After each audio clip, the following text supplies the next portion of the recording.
Hello, everyone. Jumped on right away. Planning an evening, a really cool evening, actually, of UFO hunting, and at the same time, talking about satellites and UFOs. We're going to see where the satellites are right now, where they are near me, how many go by, where I am. And at the same time, we're going to look at how many Starlink satellites are around Earth. I go to websites that tell me, Bruce, you cannot see more than 20 satellites in the evening. Well, the night that I filmed the 182, there were no satellites at all. I don't think that we're supposed to be seen. And Japan, that recently tried to launch the satellites, crashed also. So, Jason, the link is sent. Uh, is it? Yes, it is. Yes, it is. So let me know. My brother is going to come on. I'm going to stop by his house to have an evening. Hey, Pat, how's it going, brother? Nice to see you, man. Thanks a lot for stopping in. Where's my toast? Thanks for coming back, guys. Jules, how are you? Thanks again, Jules. Captain on the bridge. Go ahead, Captain. Or I'll say like Spock. Go ahead, Captain. Woo, exciting. UFO evening. My brother's coming on to say hello. LA is here. Yentrok. Hiya, beautiful brother Bruce. Thank you, sister. Thanks for being here, my dear friends. As always, amazing people. Elias in the house. Rose, Cullum. It's always going to be the same people here. You watch, guys. Same amazing people. Big-headed Martian is in the house, as always. Hey, Dusty Uke. How's it going, my friend? Thanks, man. Nice to see y'all. Appreciate that, Elias. And again, if I send the link properly, Jason should be on in no time. And he'll be watching. He'll be in and I'll be checking to see for him to comment in the house. Jules, thanks again, dear friend. Sugar Bee in the house. Nice to see you, Sugar Bee. We'll be looking at some cool things and talking about some cool things, like the same old. I'm coming on tonight to talk to you all. I'm hoping to go out and film the moon at 9:30, but guys, it's looking pretty grim so far. But still, like I said, I still promise some footage up because we had some good footage the month before, 4 weeks before. It's another super moon tonight, so a FTB Fitness through Balance LLC Strength channel. Thanks a lot. I appreciate that. Thanks for caring, guys. Thanks for your interest, for connecting. You know, some lurkers too, just as welcome. I appreciate those of you who don't necessarily comment, but come and watch the videos. Really cool. Thanks a lot, Pat. We're looking at where the satellites are near us, Pat. We don't always see satellites, guys. You know, there's not always tons of satellites going by, and it's very possible to go online, not just with flight radar, but still, though, there's Jason. Right on, brother. I'm going to bring you in front, so get ready. Going to add Jason to the stage. How's it going, my man? Hey, Bruce, how are you? Not bad. I hear you. Great, brother.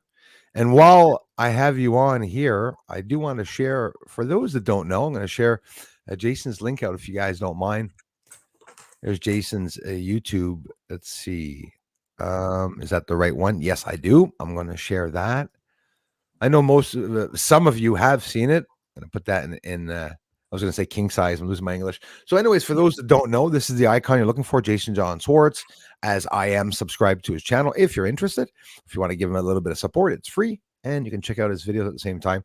And I'm planning an evening with Jason to, let me X this out here, to look at the sky. Right, man? Yep. More than one evening, maybe. We'll see. Absolutely. As many evenings as possible, like especially, actually not especially, if we don't see anything, even more. I'll want to go by even more. Like, let's say, you know, and we have access at looking at the satellites at the same time, you know, like here, this one here. Thanks for coming in, everyone. We had fun at your stream this morning, man. So yeah, good showing. Yeah, we had some fun. So I'm just going to share the entire screen. And okay, so we see that. I'm going to bring you and I down from this angle here. And I want to look at this. So again, I'm not going to hide it. You know, can you see it okay, Jason? Yeah, I can. So that's, you know, the world with the satellites and Starlink satellites around. But you see all Wow. yeah, it's beyond ridiculous, man. And now don't forget, calculate the debris that would also be around that, and that these satellites are constantly moving around. And listen, South Pole, man, and everything, there's satellites even there, and you can see on the top of the globe, I and thought these this are was always like, because I've seen like how many satellites were out there, but I thought it was like, well, who knows? Maybe that's an exaggeration, but there really is that much. Wow. yeah, and in reality, we're looking at about 1,500 to 2,000 satellites. I know it looks like 10,000, but it's not. They want to put out billions.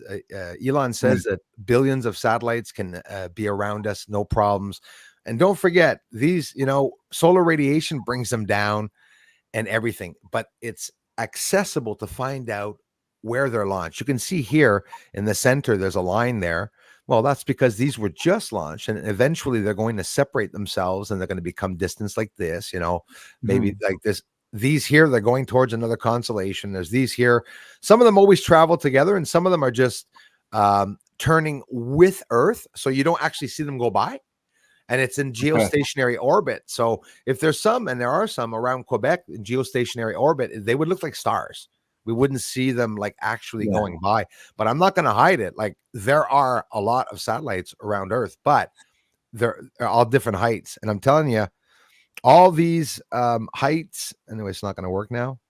Well, like the one on the top there that you were showing, North Pole, I guess, that line that you said when they first get launched. See that line there that Yeah, you're showing it.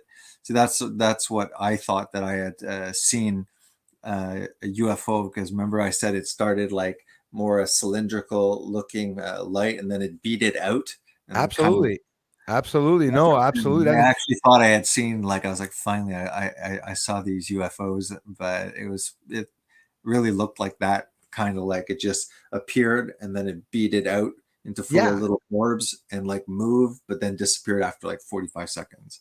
yeah. Because you see, if it's a satellite train, man, you won't see it more than 10 seconds. How long did you see it? Was it long in the sky? And what time was it? Less than a minute, but it was like enough for us to like be staring at it and Okay. So commenting that about. means that I believe there was probably still some light out. Uh, Possibly, I don't remember. Well, Like it's enough at to see the rest sunset. of the Usually stars. it's a sunset, and they say that you'll see it, but you'll see it not for long. And sometimes you don't see it, but Yeah. it's really a moment of its path. Now, if you look here, the heights of these, they're pretty high. They're at 572 kilometers, every one of them. They're here 582 kilometers. Here's 40 kilometers higher. So you could actually track them and follow them, Mhm. around the globe and look. I mean, this is in Antarctica, like, well, the North Pole, right? All Yeah. around here. So, and you can see, like, where are they going? There's no Yeah. cable there. What are they doing? You see the heights and stuff. And what was What that? about South Pole? Is it kind of similar, or there's even less? Or Yeah, there's less, a bit less, but here, check it out. And I say a bit less. No, it's actually pretty much the same. yeah, But looks the and same. and you could see there's a perimeter here that this is all basically water and freezing and stuff. There's probably not Mm. much going on there. So there's like it's cut off here, sort of and you got certain ones that go over top. But now don't forget, mixed in with that, you have the Chinese satellites. Mhm.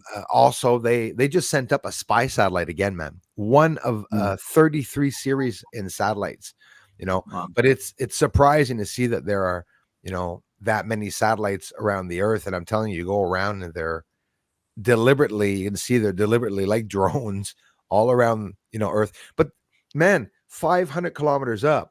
So the space station's at 350 or 380 or 400 kilometers up, and we can't even see it except a point. So people are telling me a satellite as big as a pack of cigarettes is going to be seen, and you can't. The Mm. reason we see the satellites, it's because like the trains and all that, is because they're just being sent up, and they go Yeah. up. They really go up pretty high in elevation real quickly. What's your opinion? Because you'll see on YouTube a lot of people that think that the space station isn't real, like they're showing harnesses and stuff. What's your opinion? Is it actually, just that's That's a true? It good one. is Yeah. like low I guess a low space orbit kind of thing, like close to the Earth.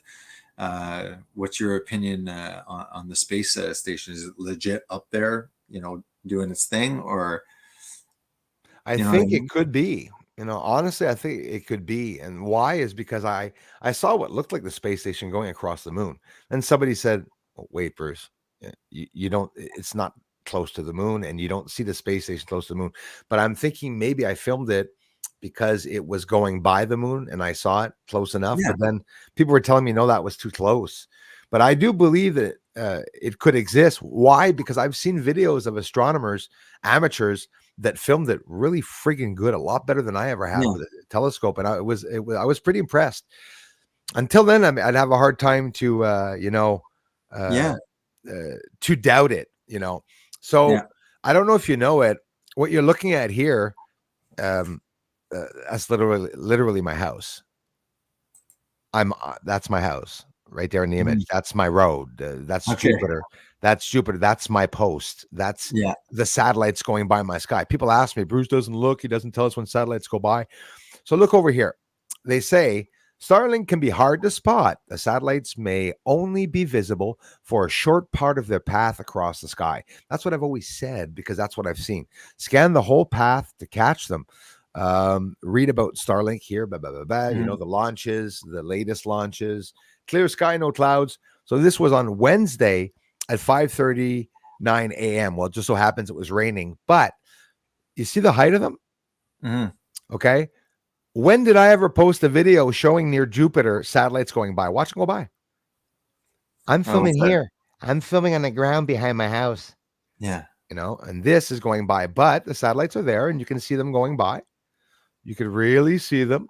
Literally, I could roam around and turn the view here and see exactly where I am. Like I'm being careful. It's my home, but in reality, not hiding yeah, it. Everybody knows where I live, and they go by high in the sky like that. And of course, look at the time there. Okay, so hold on here. 5:40. One went yeah, by. 5:41, 5:42. Two of them go by, and then they all go by from 5:40 to, let's see, it probably like close to 6, 5:47. So there's several of them. And it actually mhm. says, look, 5:39 a.m. Wednesday, 30 times. So Oh, those 30 that went by, if I filmed 182 on that evening, I literally have the proof, Jason, that it's not satellites because I cannot make up shit and film all those lights in the sky if they're not having any strobes. They're not planes. And yeah, I don't know if you know it here. This one went by me, but look at the elliptical line. Like it's not elliptical. Sorry. Look at the group of satellites. And that's because they were just launched there. It's not yeah, because they all always follow each other. But here, this is far, hundreds of kilometers. I don't see that in the Great Lakes and all that shit. I don't yeah, see that at 5:39 a.m. So they're showing that going by, but it doesn't mean it's going by over my house. They're showing me I'm here on the map, and they're yeah. going by over here. So I wouldn't have seen them. Get Okay. it? Yeah, And you can look, and some nights you'll say, there's a launch. The night that I got the train, there's 120 of them launch, and I was able, I was actually able to see them, going by. So I thought that was pretty mhm. cool. I thought that was pretty cool. So what about like these people that don't believe that we went on the moon and stuff like that? What's your opinion on that? Or at Here, least like when it was all televised back in the day and stuff like that, when it was like still the Soviet you know uh, issues, the Cold War kind of thing. yeah, man. It's like right now, I think we're back at that race of the Cold War. Sorry, Yeah, like Sputnik 1 took many thousands of images. Then they said they went to the moon. His higher, and there's a bunch of people here that do believe they went to the moon, but he's open minded enough himself that, yeah, well, I don't know. okay, the public didn't see maybe what they did. So it could have been done maybe clandestinely, like as a Yeah, private, the secret project. Uh, I'm I'm never going to ever think that it's impossible for humans to leave the firmament or go to the moon. I believe in theory, I can't see why they could not there. If there's radiation getting into Earth's atmosphere from the poles, maybe we yeah, go to the poles to go to the moon. And it's funny, that's basically what they declared. They say that they go around the asteroid belts and then yeah, they go back up.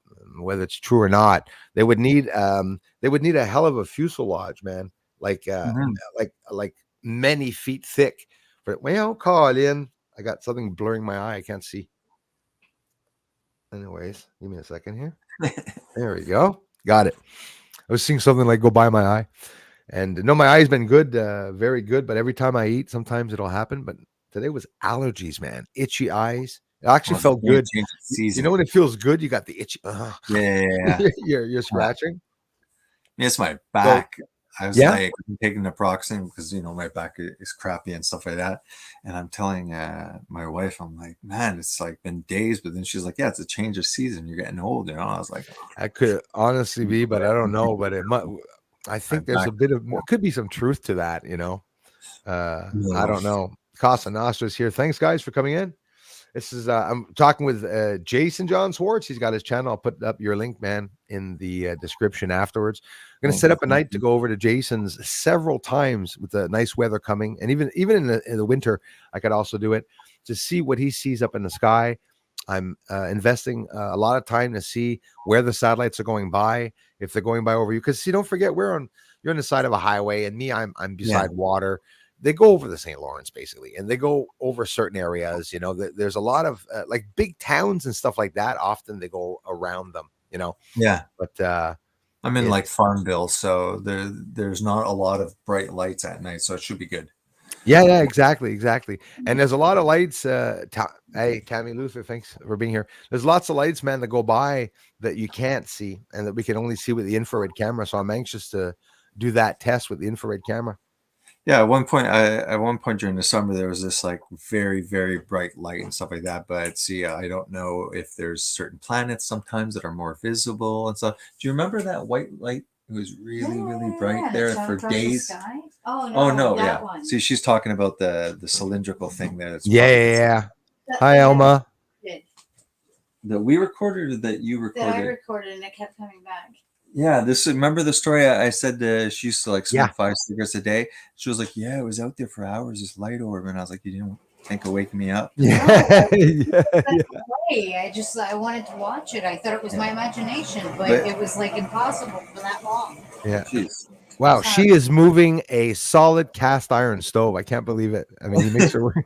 Actually looks like an old, like a 1900 like casket of a child. It was cool. Yeah, I don't know. It looked like some type of We just finished a funeral downstairs. Yeah, exactly. The house is old enough to possibly have done that. Yeah. Remember how like back in the day it was they used to do like the funeral casket in the houses. Yeah, absolutely. And people used to take images, take nice images of them in their coffins, like different angles of them, like in their coffin. Like, well, do you remember the yeah, exactly. Remember the one?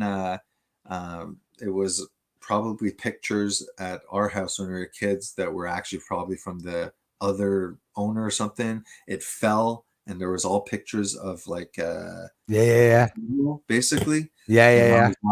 It takes time because we're both like. For your brain to process, and then all of a sudden you're like, it's not, and all of a sudden it was like, anyways, scared the crap out of me. It was especially kids. Somebody takes a picture, like, why does my boyfriend have a picture of a dead body? Yeah. With the lightning too. Remember, because it was like spooky. That's why we were looking in the box. Is lightning? It's like under the staircase. Yeah, on top of it, like the only thing that was missing was like, "Hi, Johnny," with the axe and the door closed or something. It was creepy. It was funny. It was really funny. That and the wind that went by there, like it was sort of like we were liking, the patty.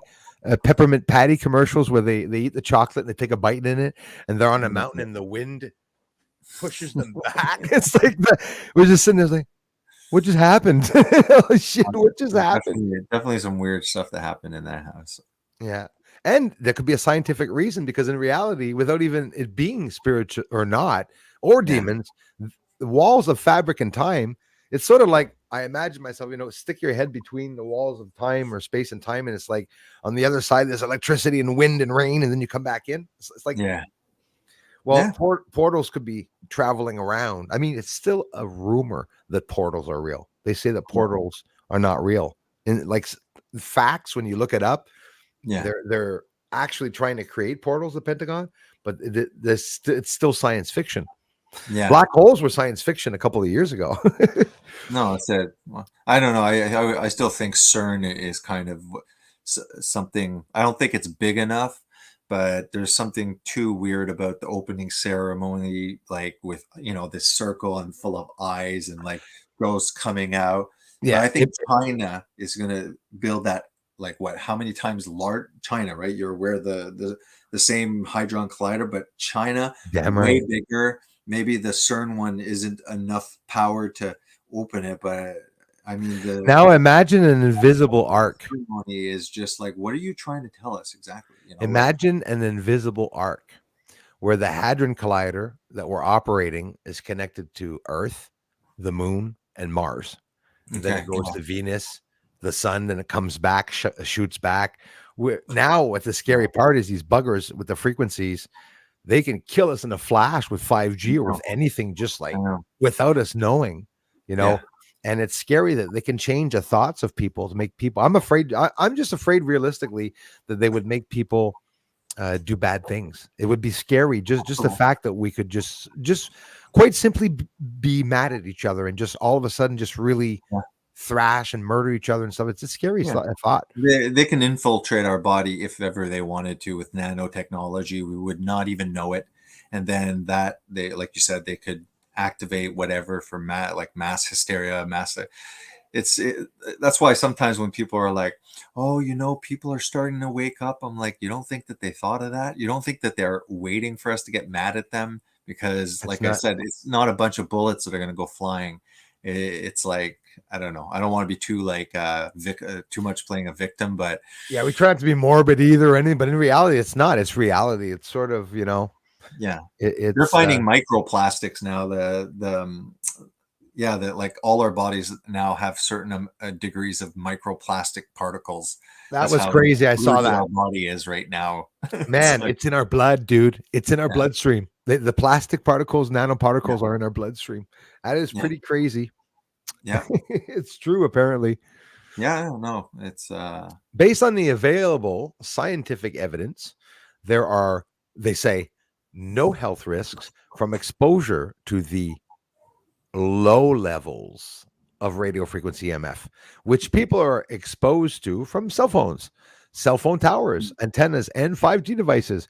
But did you hear, Jason, on October 4th, they're supposed to send out, FEMA's supposed to send out a high pitch frequency on the 5G. Yes, as a test on all cell phones and stuff like that. And people are concerned that if that frequency on all phones start at once or something, right, that it could create. Exactly. Yeah. And I guess that's where it comes from, what they were talking about, the zombie apocalypse. So, me, I thought when I heard zombie apocalypse, it's that we're already zombies. We're the living dead. Like we're walking around, not thinking that we're being indoctrinated, thinking that we're free, but we're just in this big concentration camp, And there's a lot of, go ahead, man. No, I'm just agreeing. They're flooding us with so much information that even a discerning eye has trouble to decipher it. It's just information overload. And obviously the algorithm, whatever you start looking, you get more back. Exactly. Radiation emitted by 5G will largely be the same as previous networks, they're saying. So you get all this different information. You got another one that's saying it's going to kill us. The other one's saying it's absolutely no problem, except it will be exposing us to something called millimeter waves. And this freaks me out. For the first time, they're talking about this. Countries such as Switzerland and the UK and Germany are already rolling out next generation networks. The 5G is projected to be 100 times faster than 4G, they say, and would allow new technologies such as connected cars, augmented reality to flourish. I don't like the augmented reality, just making, and of course they're using all these 5G, all these artificial intelligent programs that they're using, to be able to find solutions for things like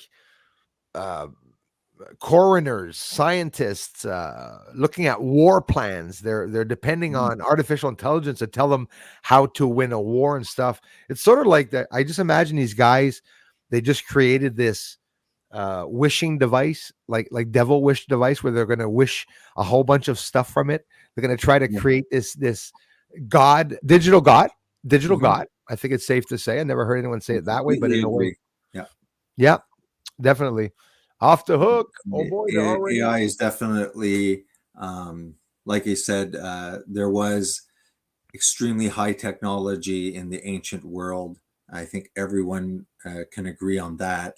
And it says that, again, whether it's extraterrestrial or interdimensional, we see an explosion, again, an increase in knowledge, an increase in technology happening. Like, how fast is it now doubling? You know, how long did people just go by ship and stuff like that? You know, oh yeah, man, water. Listen, and now they are rats. Like, honestly, the elites there now, more this year there, my God, man, it's scaring me. Like, I'm literally like a kid shaking with my boots on what they're doing.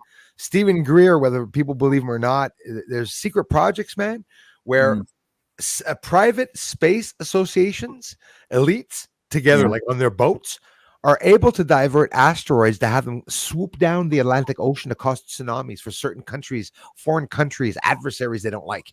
That's where we're at, man. That is scary stuff. I mean, well, it's like the Neuralink there that they're gonna. Oh yeah, no good. Already accepted, right? By the way, you know it, eh? It's already accepted to Neuralink. Yeah. So obviously they're going to use it for medical conditions. So there's like, okay, I don't think that technology in and of itself is evil, but it will be used for evil. So they'll start with human trials. Hey, paralyzed people, they're able to get like the limb function back, let's say. Okay, but you know that it's basically they just want to put, you know, eventually Facebook into your brain so we can all, like, you know, absolutely, man, absolutely. Listen, while we're like drive. Yeah, Elon Musk says the first human patient will soon receive Neuralink brain implant. This is like days ago. Okay, Neuralink received the FDA approval. So, which it's like Pfizer and all the bullshit, right? FDA approval to begin clinical trials in humans in May, and they were talking about May 2023. Okay, and it's now recruiting volunteers. Hey guys, who wants who wants to volunteer for the military Neuralink in your head? When look at all the testing and military and the planes they crashed, the Wright brothers and everything. Would you want to be the first to have a chip in your head? I wouldn't want to be the first or last. Wouldn't want to have anything to do it. They announced the recruitment is open for the first in human clinical trial. They're shooting it out there. They want people to connect with Neuralink. They'll fly you down to put a chip in your head. And this chip, like, you know, partly you too, it controls, when he started this in a pig's head, to control the brain waves and make them docile. They can make them aggressive. They can manipulate the brain waves inside of the brain, which is it's more scarier for me. It makes Frankenstein look like a little bit of a silly movie when it was only electricity bringing back a guy to life that was going like this. In reality, it's true. It's real. That's what they're doing, you know? Well, they're mixing animals with humans in an attempt to grow organs. Again, it's all things that sound very good, but you're playing with the blueprint of life. Like, personally, me, if you look at a large book, it's probably 1.6 million letters. You know, to, let's say the Bible is a pretty thick book. It's 1.6 letters in a row. Right. Form all those words, and we look, it's information. It's literally an instruction manual. So this ain't just a bunch of nucleotides that happen to express themselves in this is like a written code. It's way more complex. Listen, whether people want to believe it's very dangerous. Whether people want to believe it's God or not that wrote it, I'll tell you what, it's not an idiot that wrote that.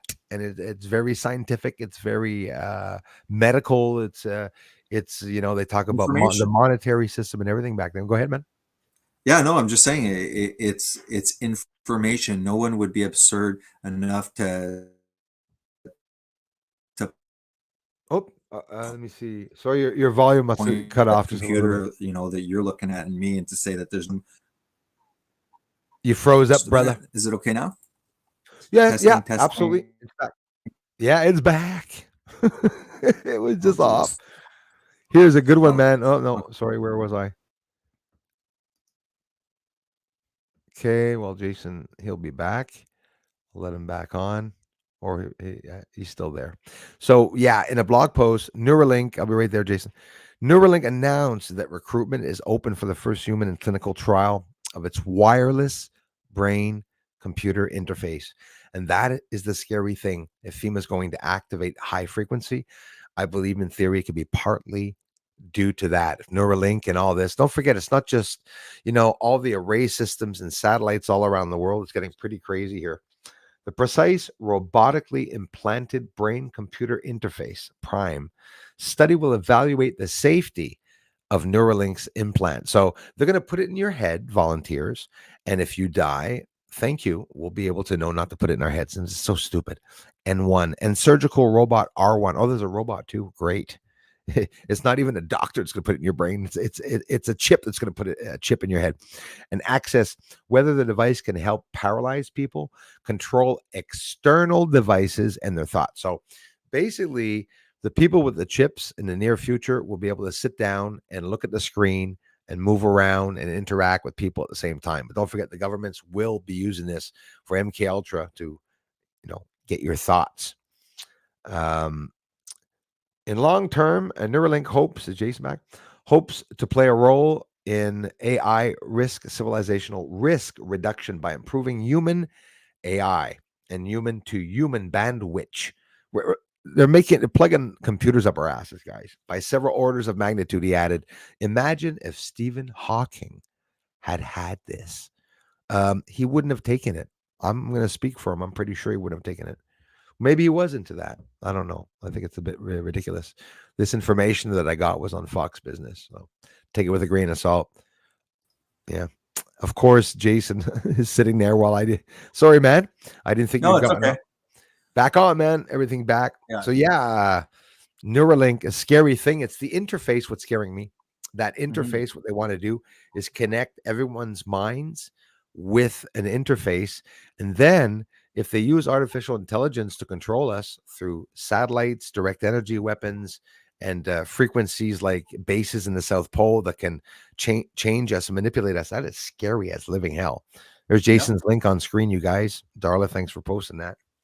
Very scary. They have the one with the spider and goat DNA mixed together, so that within the milk of the goat, there's spider silk, and they're actually using that for Kevlar.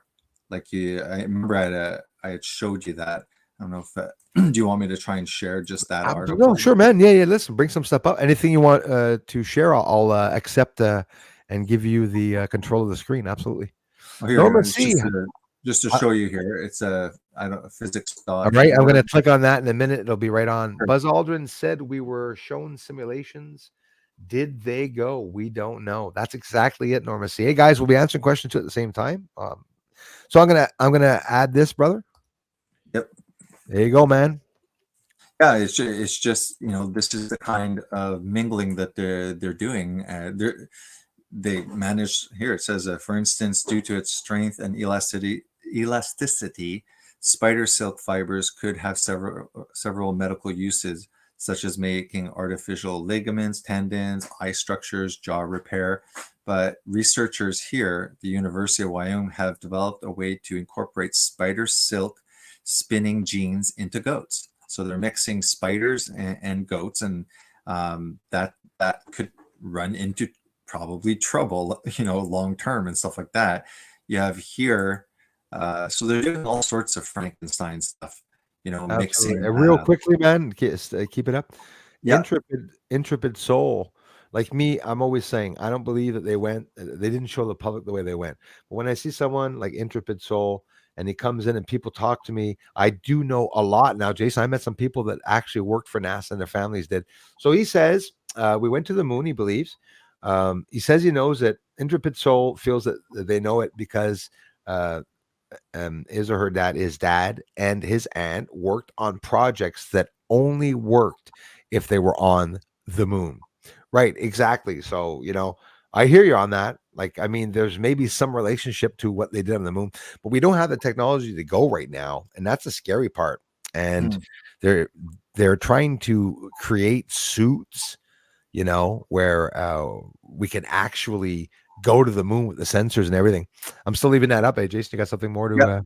Oh no, Yeah. it's I just have to check, but I fell on this book. I'm sure you guys, know about the first book of Enoch that's come out and stuff like that. I love that And one. It's yeah, interesting. well, there's also though the book of it sounds like Yasser. The J is pronounced as a Y. That I fell upon. I have to find out. It's probably likely an intertestamental between the Old Testament and the New Testament, maybe like 300 BC. Like But Yasser Arafat. I only know one. The first time I heard that name was that person, Yasser Arafat. I was like, Yasser. When I hear Yasser now. yeah. So like some people take it, right? The first book in Enoch are not talking about fallen angels. They're possibly talking about aliens. I take it as actually fallen angels, but it explains, right, that these interdimensional beings, angels, came down.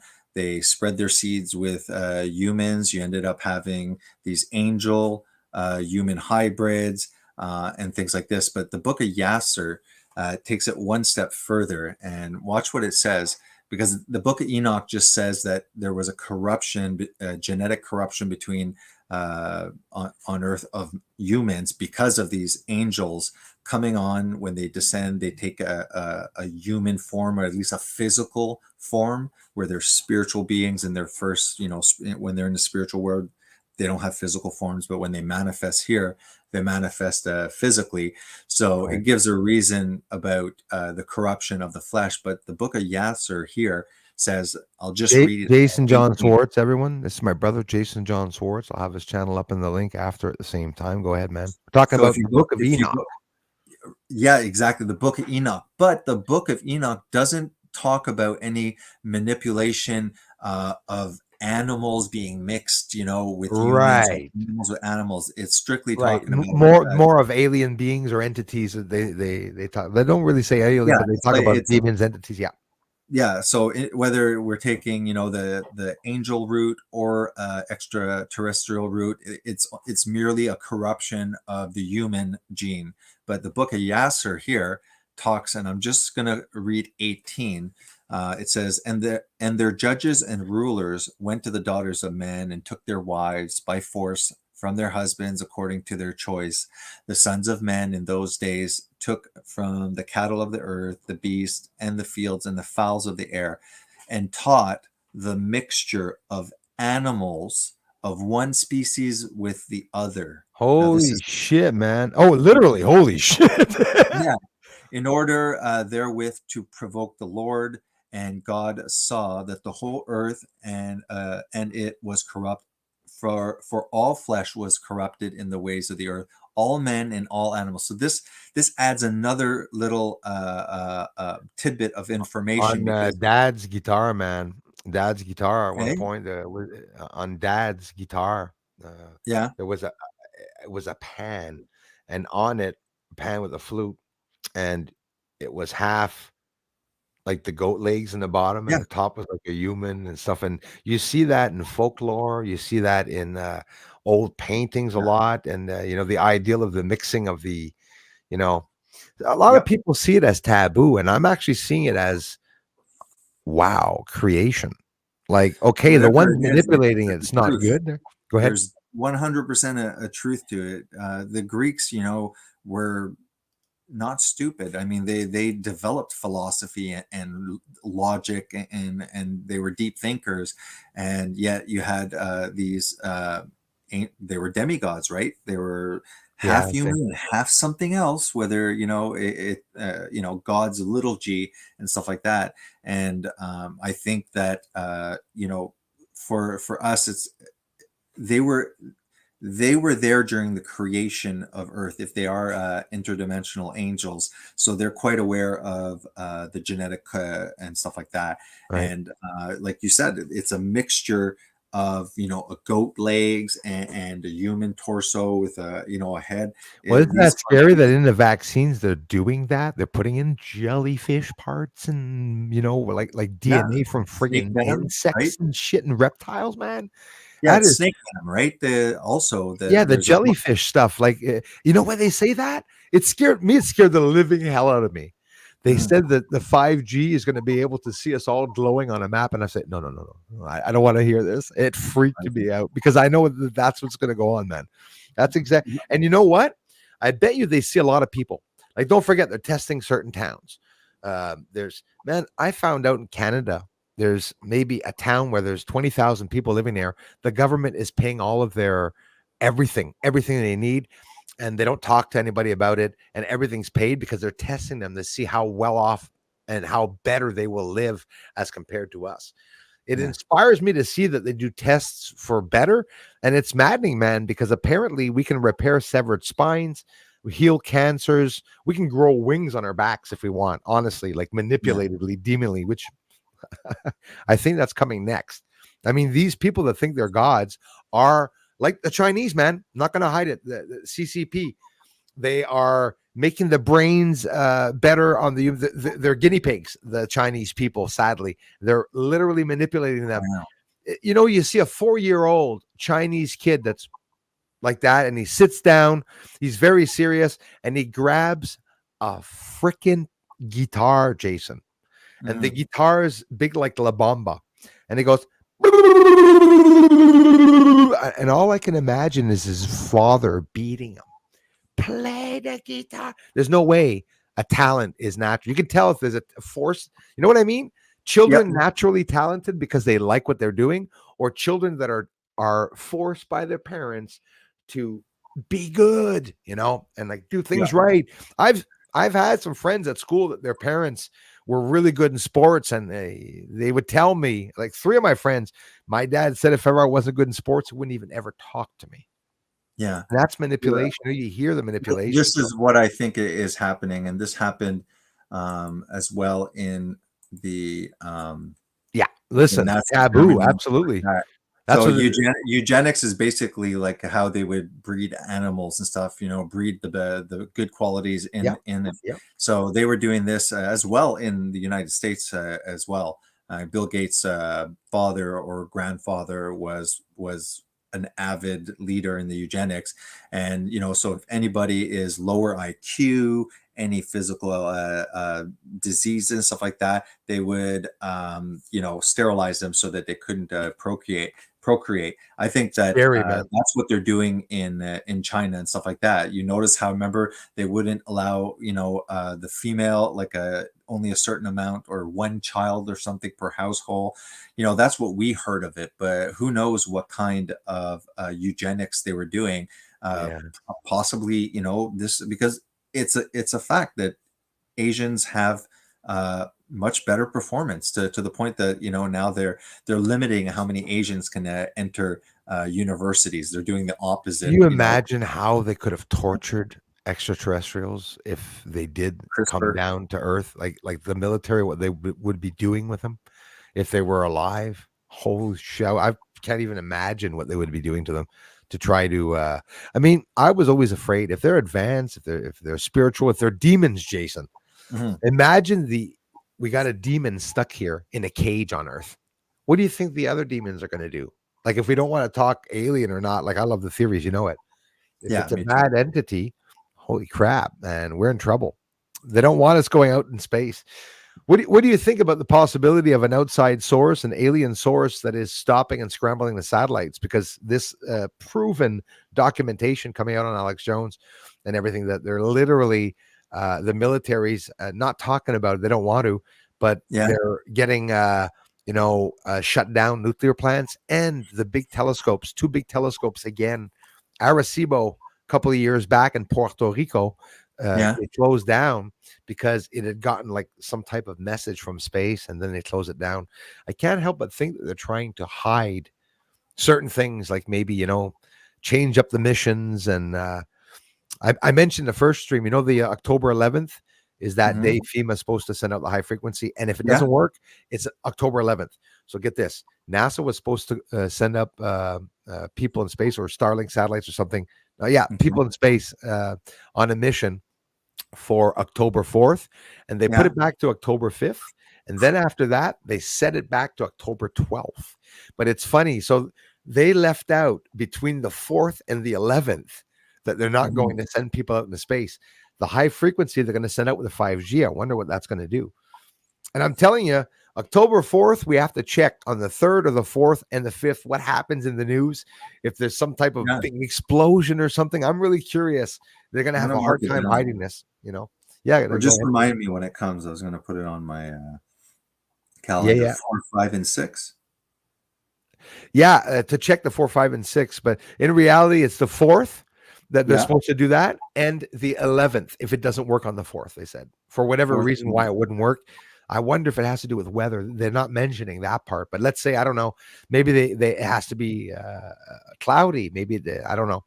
Maybe Yeah. that's the day we'd see more. Actually, do I? No, I don't want to kick that. I'll just leave the page there. Doesn't really matter. I never know how to close the pages because it says ban from studio or kick from studio, and I want to close the page. Isn't that stupid? Yeah, I don't know. It doesn't do them like with the tabs. You mean? Well, it says ban from studio, and it says Fast Keto Prime authenticated with YouTube. He said, and it says kick from studio or ban from studio. I'm just over that page. That page. This one here. Oh wait. This Yeah. one here. I'll Oh, okay, try. because you left it open. I'll leave it open. If it's because you left it open, it's fine there. Well, here, what I was going to do is on that page. Yeah, go ahead. I want to put it back up. Let me see where it is because I have to look at it myself. Okay, well, here, look at it. Let me know when you find it. I just took it down. You got it? I got it here. I put it I up was now. wondering if your viewers have ever. I've mentioned it once when I was on your channel, Jacques Vallée. Yeah, of course. Yeah. Of course. So Yeah, I want to do, because every morning I do Christian reading. I do a lot of Christian content. Then Monday I do the fasting and the keto, but I do want here and there in between do a little bit of other content, because technically when I started the channel, my intention wasn't it to be a Christian only channel. No, of course not. Yeah, I hear you. I changed too. I did music. I did a bunch of at the beginning. I didn't have a theme, right? I don't want to be limited just to that. And that's why I had Kurt, who is a viewer on your channel, and I had him talking about secret societies because I am interested in other things. Jacques Vallée is kind of cool because he's not a Christian, but he takes the stance with his research, and he was like I guess a pretty prominent ufologist that's counter the culture of UFOs.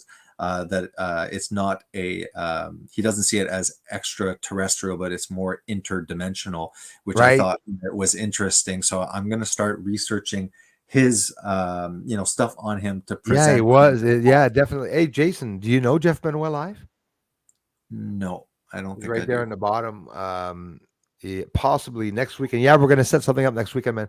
He's coming next weekend so that we can go outside, maybe look at with the infrared camera or whatever. If there's a moon, we can use a telescope. But like I said, basically it's for the infrared, for the UFOs. Maybe go see in town where the lights were also. I want to show Jeff Benoit the area. Jeff, are you busy? Do you want to come on now? Or do let me know in the message. I'll look. I won't wait an hour. I will scroll down and let you come on if you want to jump on and talk about that. Go ahead, man. Yeah, like if he jumps on anyways, I'll stay maybe max another 15 minutes. It was cool though, man. Yeah, we head off on a whole bunch of different directions. In reality, it's one direction. Well, that's the way. It's fun. I knew that it would go like, this is these are the great conversations when we call each other on the phone, and then after I always hang up and go, man, if this would have been just a live stream, it would have been so interesting, because we go wherever we go. But here it says, I guess Jacques Vallée, his credentials are computer scientist, venture capitalist. Then he got himself into, ufology. And he wasn't like a professional astronomer to a certain extent, was involved with some of the NASA stuff. So his conclusions, and I don't think he's dead. So I'd be Merci, interested. Martin. Thank you. Merci. French people coming over to contribute, man. Merci. Go ahead, man. Sorry, Jason. No, I'd be interested if he's actually changed his view or not, because, this is some stuff from even 69. It says, but however, by 1969, Vallée's conclusions had changed, and he publicly stated that the extraterrestrial hypothesis, ETH, that's what it is, was too narrow and ignored too much data. Vallée began exploring the commonalities between UFOs and cults, religious movements, demons, angels, ghosts, cryptid sightings, and psychic phenomenon. His speculations about these potential links were first detailed in his third UFO book, Passport to Magonia, from folklore to flying saucers. And I'll just read the next paragraph, and that's it. As an alternative to the extraterrestrial visitation hypothesis, Vallée has suggested a interdimensional visitation hypothesis. This hypothesis represents an extension to the extraterrestrial hypothesis, where the alleged extraterrestrials could be potentially from anywhere. These entities could be multidimensional, meaning beyond space and time, thus could coexist with humans yet remain undetected, which is cool because he's not Christian. So this is just somebody that is taking a multidimensional, or more of, what is multidimensional is spiritual, we could say, right? Right. Hey, hang tight, Jason. I'm going to cut you off just a second. Jeff, would you like me to send it in an email? Bruce doesn't collect emails. In contacts, send me a hello at Bruce Swartz 75 gmail.com, or would you like me to post it here? If not, I can send you the link in your email, Jeff. Last resort, I'm ready to do so. I'm going to grab it right now. Sorry, Jason, one sec.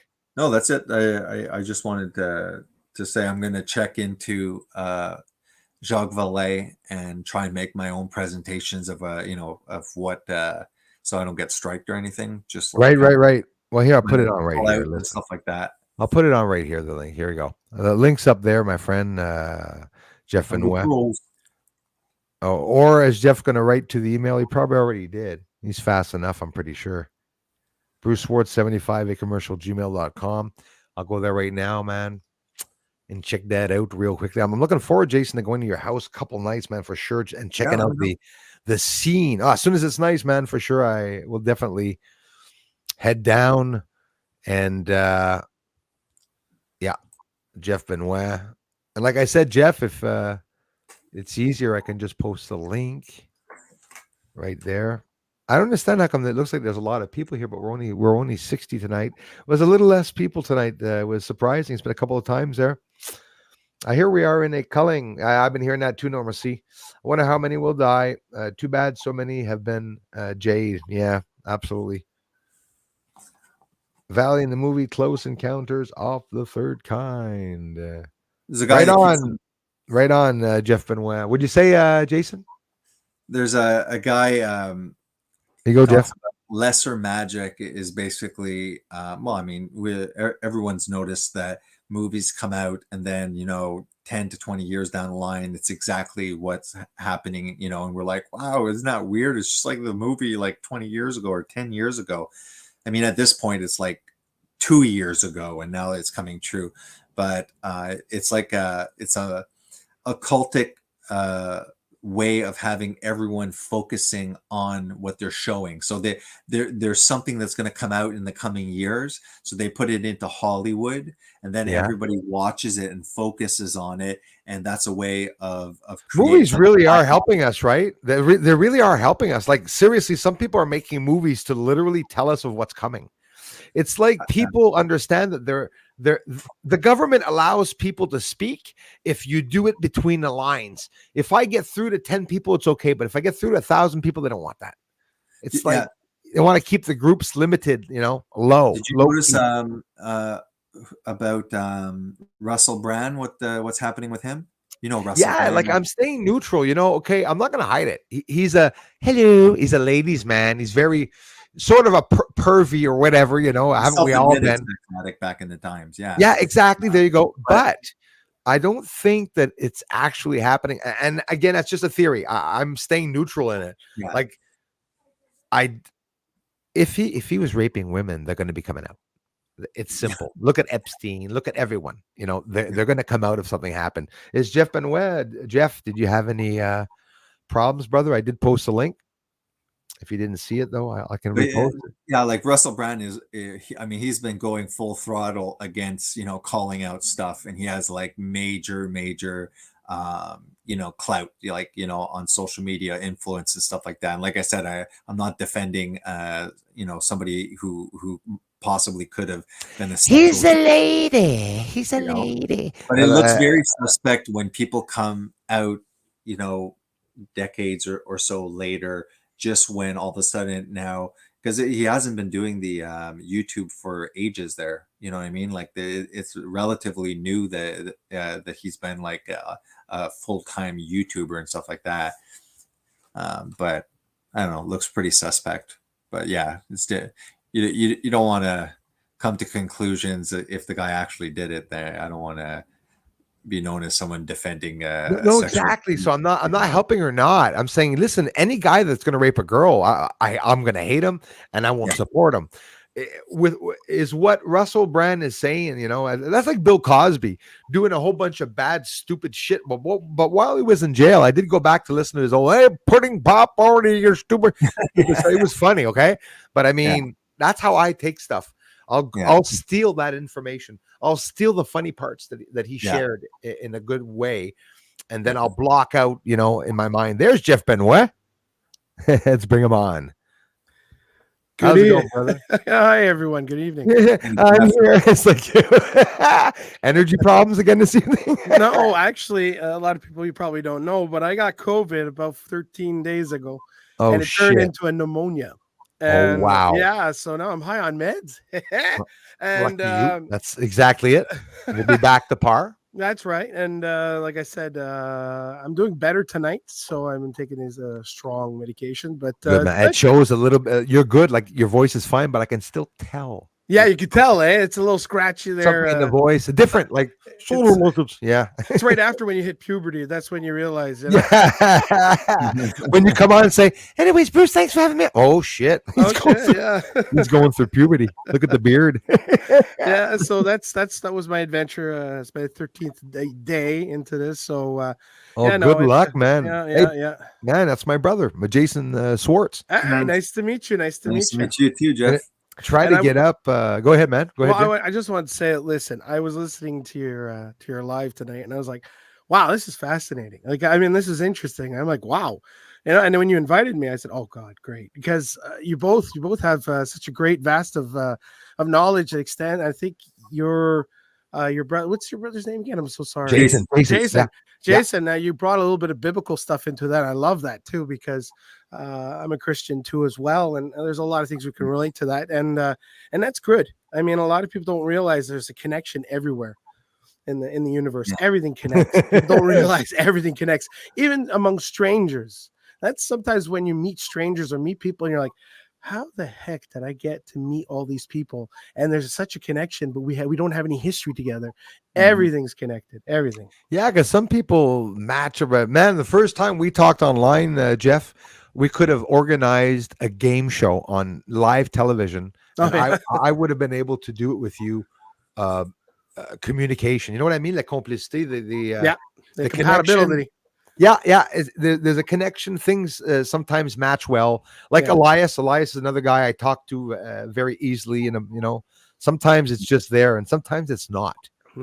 Sometimes the feeling, you talk to someone the first time, even me, I'm like, I'm not judgmental, but why am I having a hard time just looking at this guy? But that's how dumb humans are. Could be for a nose or an eyebrow out of place. The guy has a big one ear, and the guy, I hate him. I hate the guy's got a big fucking ear. It's stupid. That's how the audience feels it as well. It's like, when you have a comic that like you're not enjoying it because you're like, hoping he's not going to bomb, and the vibe is stressful listening.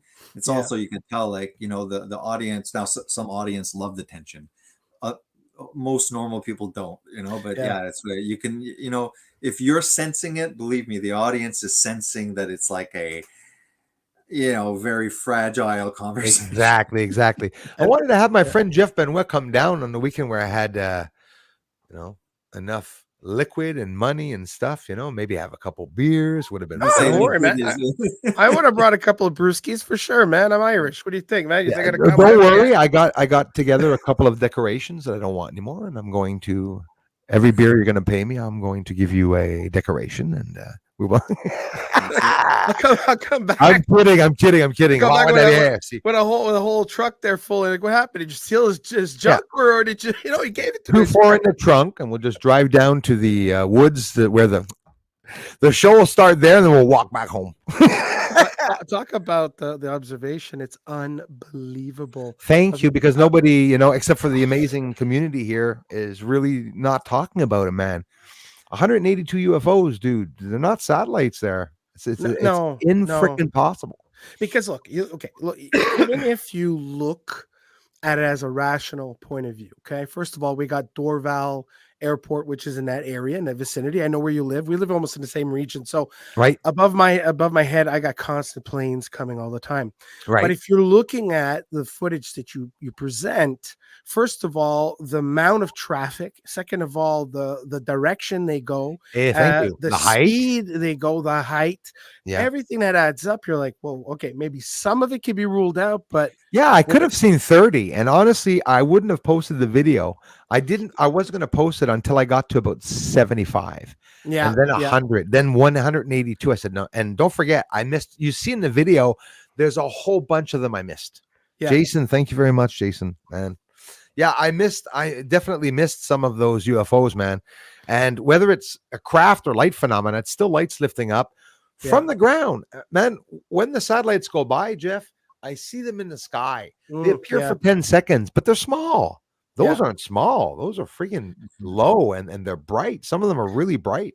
Well, I was in Montreal when I was I was working in that, and I was going to work, and I decided just to go for a walk, and I was near Agronil Mall, and maybe obviously those who are not from the country, whatever, it's just a big mall, okay? And all of a sudden I look up and I took a picture of it. I have it at home, and there was like this object that was above the mall, and it was fixed. And I'm like, wow, I go, that must be a drone. So the closer I'm walking to the mall, It was the more okay. I'm It was looking- stationary. Yeah, it yeah, wasn't. it was moving. stationary. It was Wow. moving. And then all of a sudden I noticed it was a sphere. It was a metallic colored sphere that was just stationary there. It wasn't moving. It wasn't like going like this. It's a because typical UFO story, though. That's what even the that's it. government's talking about. And it didn't move. It just stayed there. It was like if it was, and I was, and what was puzzling was not the event itself, but as I was walking, I wanted to see if I wasn't crazy. So there was somebody on the street. I said, "Excuse me, I just have to ask you a question. Do you see that?" And you're like, "Oh yeah. It's kind of weird, eh?" I said, "What do you think it is?" "Well, maybe I don't know. It's weird, eh?" I'm like, "Yeah." And just like walked off. Yeah, It's the people's reaction, like they just don't give a shit anymore. Like just it doesn't Literally. bother them. And me, I'm like, oh my God, like I was waiting there for 20 minutes.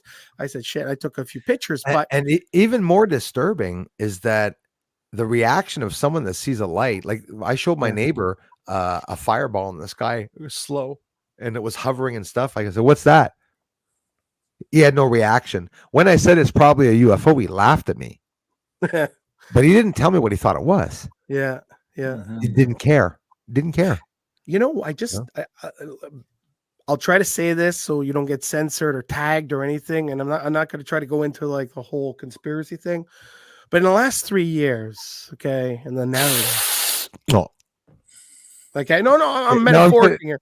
If I gotta be like I- Jean-Marc Parent and talking, and Jean-Marc Parent, flash tes lumières. So I realize since we got out of the narrative, people's reactions are not the same. They don't have that curiosity or fascination or even question anything that is abnormal. It's like people have lost that whole part of them, because I noticed that there are things like recently, if you look at the American government, Oh. They were releasing information, and nobody reacted. And it's like, why are people And it was reacting? big information. You're talking about that leak that was did you know that was supposed to even involve Canada, and like people didn't even make a stink about it? You say nobody made a reaction.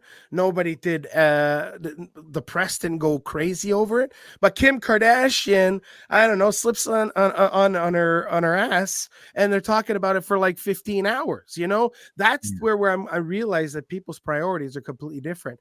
But just to find out that today people are just very weird. I don't know what happened in the last 3 years, but people's reaction, because this happened, I think in 2020, I think this thing, and people just didn't, nobody's reacting anymore to anything. And Right. and what's happening today is that we are such on a spiritual level. There is such a spiritual war happening I believe that that. I have never got so closer to God than I did in the last 3 years.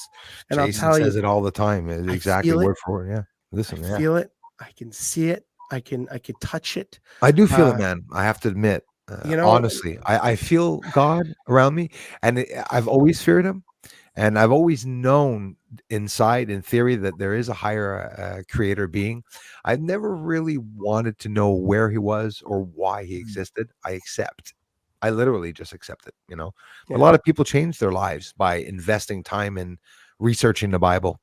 I've heard hundreds of people that I personally know that changed their lives with it. How can you not appreciate that? Honestly, well, I mean, I just say the universe is governed by laws, and I was by going to say laws, that. Yeah. by Yeah. laws that if it's governed by a law, mathematical, whatever, there is a and not if there's- Allah. No, well, I'm just saying. Allah, No, Allah's the same word as God, and like I had to Yahweh, do it. Vishnu, No, I was- you know. I had to do it. But I the had fact, to do it. Play but a the word. fact is that if it's contained, if there's a force behind it, because a law is force, right? If it's a controlled force, is because there is a higher part in it. So therefore, the existence of God is in part of everything, and Right, that's Jason, why. you'll go after Jason. Go ahead.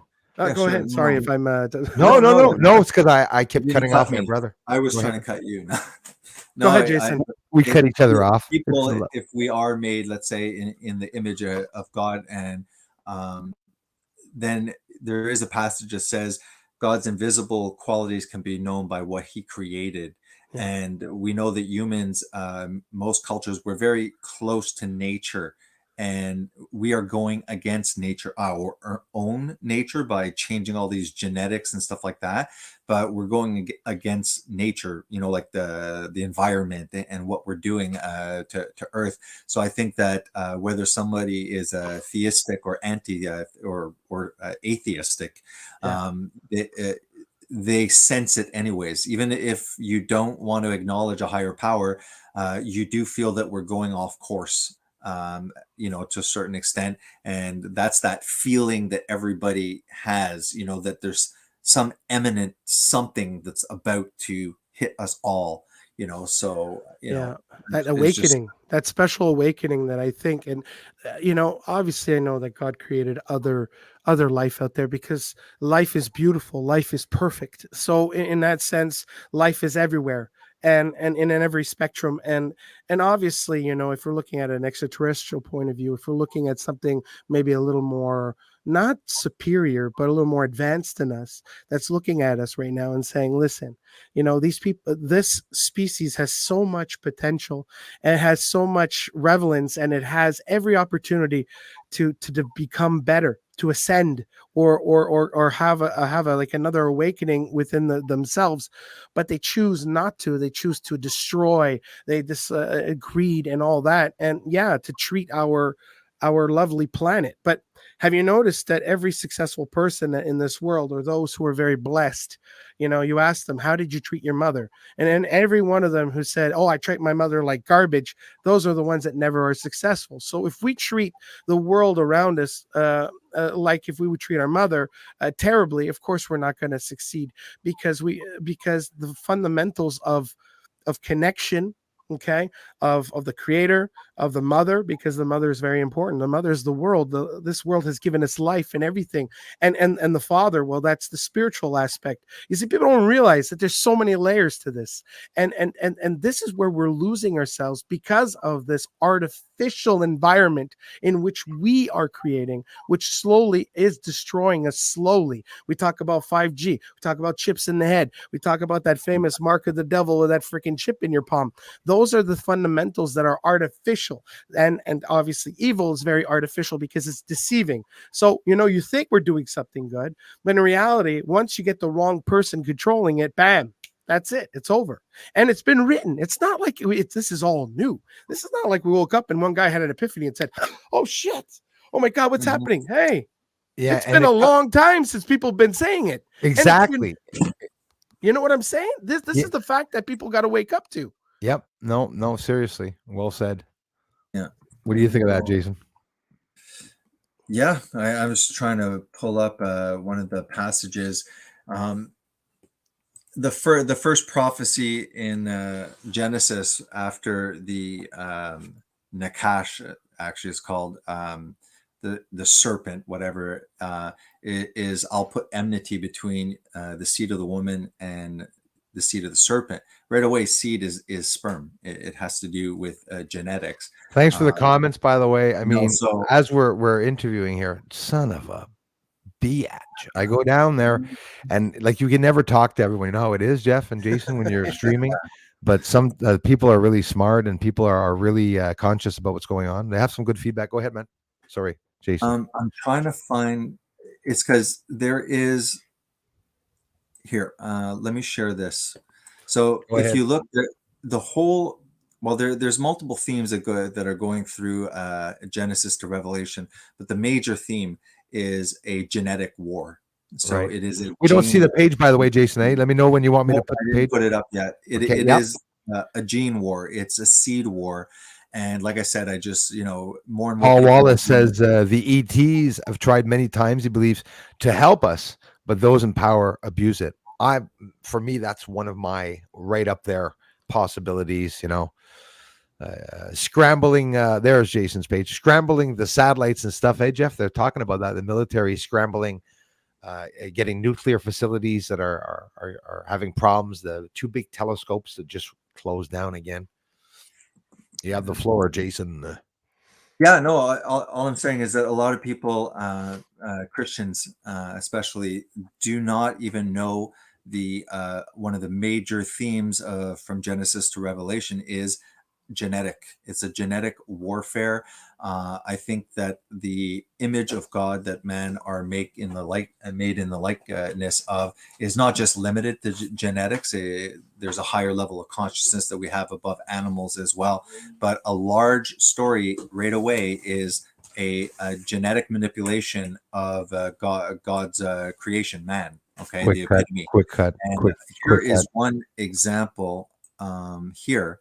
A quick cut USO for cat. I am just real quickly. It could be many things, but I think it's unidentified submerged object. There's also some of the submerged ones you get USO, but they're changing the names all the time. Go ahead, Jason. Sorry, man. So in Daniel here, it says again, so it's not just the Genesis, I'll put enmity between the seed of the woman and the seed of the serpent. You have this one here in Daniel. It says, it's King James, and whereas thou sawest iron mixed with miry clay, now who is it they? They shall mingle themselves with the seed of men. Who's mingling what with the seed of men? Again, this is very end time. And Daniel, the prophet, is a very end time prophecy book. So again, like we can't just skip over this as Christians and say, well, let's take a breath here and say, don't just read over that. They shall mingle themselves with the seed of men. Who is mingling what? Well, I think it's on multiple levels. I think it has to do with thought. I think it has to do with identity. Right now, if you look at, there's a feedback. Oh my God. Yeah, there is some feedback. Really? I don't hear any. Jason, do you have another page opened up? No, I'm checking that. I don't either. So it's not us, because I know Jeff Benoit would know that if there's another No, page opened up. I have nothing. I only have the StreamYard open. I don't Right. hear Me too. feedback from Bruce. Right. I hear feedback from me, and I hear it from Yeah. Do you have YouTube open, Jason? Nope. No, I just everything StreamYard. is Ah, closed. you see, isn't that weird? Yeah, maybe if you have maybe 2 pages open, you got to keep 1 page open. I closed all mine now. Yeah, it's the minute he closed the pages too. You said that there was a feedback, so that's pretty Yeah, odd. it's weird. It is. Testing. 1, 2, 3. No, it's me and you together, Jeff. But Bruce doesn't have feedback. I mean, I can leave and Sort of like Jeff. It's almost like Jeff is teleporting. You mean, or Jeff? Bruce, you know what? I'm going to take this as a sign from the universe and from possibly my wife soon. Off, because I only time to bail ship. Minutes. But just Jeff, if it keeps on going, I would just boot yourself out and then just come back in. It usually fixes it. Yeah, I'll do that. So, God bless you guys, and thanks for having me on. And right on. I'll keep you posted, man. A couple of days to be getting down to head Yep. down to your end and to do some filming, man. We will be doing so. all right. Thanks for coming on, man. I'll put your Right. link, Jason, up, and Jeff Benoit's links. I'll have everybody the links to my friends up in the description as soon as I'm finished here. You guys can Maybe go and it'll check out the chat. fix itself once I leave. All right. See you. Bye, guys. Ciao, man. No, energy problems always revolve What around about me. now? Yeah, you know what I'll do? I'm gonna get out and I'm gonna come. Yeah, back. go ahead. And I don't even hear it, but yeah, try to come back on. I'll Or, be. you know what? Take me out. Put me in the back store and then put me back on. Okay, remove. And now I'm putting him back on. Oh, hey. Do you hear okay? Like me, I don't hear any echo. I hear everything normal. Testing. 1, 2, 3. Okay. You know what I'll do is because now I lost your link and it's do you want to post it again in the Sure. chat? Absolutely. And Man. I'll come back on. Oh, wait a minute. Hello? It stopped. Oh, really? You scared him. You scared him. Send me the link. I come back on. He goes off right away. That's right. Oh, geez. Oh, so listen, what he was talking about. Listen, you know, when I mentioned they, and like I said, I'm not here to point. I'm not here to judge. Right? I'm not that judge, but I am talking about. Whoa, Jesus! Warn me before you do that. I love All of a doing that sudden, I to- see my forehead. I'm like, I love whoa. doing that to people. You wait till the guy's yawning. And like, we're close enough. Eh? Okay. Yeah, I didn't put my makeup on tonight. Same. So yeah, like he was talking about that, about the about how they and all that and stuff like that is because I don't know if you know, but recently everybody's questioning everything. Everything is becoming more synthetic. Everything is being even basic biology is being questioned, and this is where Every field, man. Every field that's exactly. scary. But don't you realize that in biology now all of a sudden it's they and them? Yeah. Okay. So look, you're looking at and like I said, I'm not here to judge. I'm not here to judge. I'm not here I'm just saying that the whole big transition, the whole. I agree before you even say it. So go ahead. So that's it, you know. So I think this is what we're really facing is that you know, the last 3 years it just has been a whole shit show.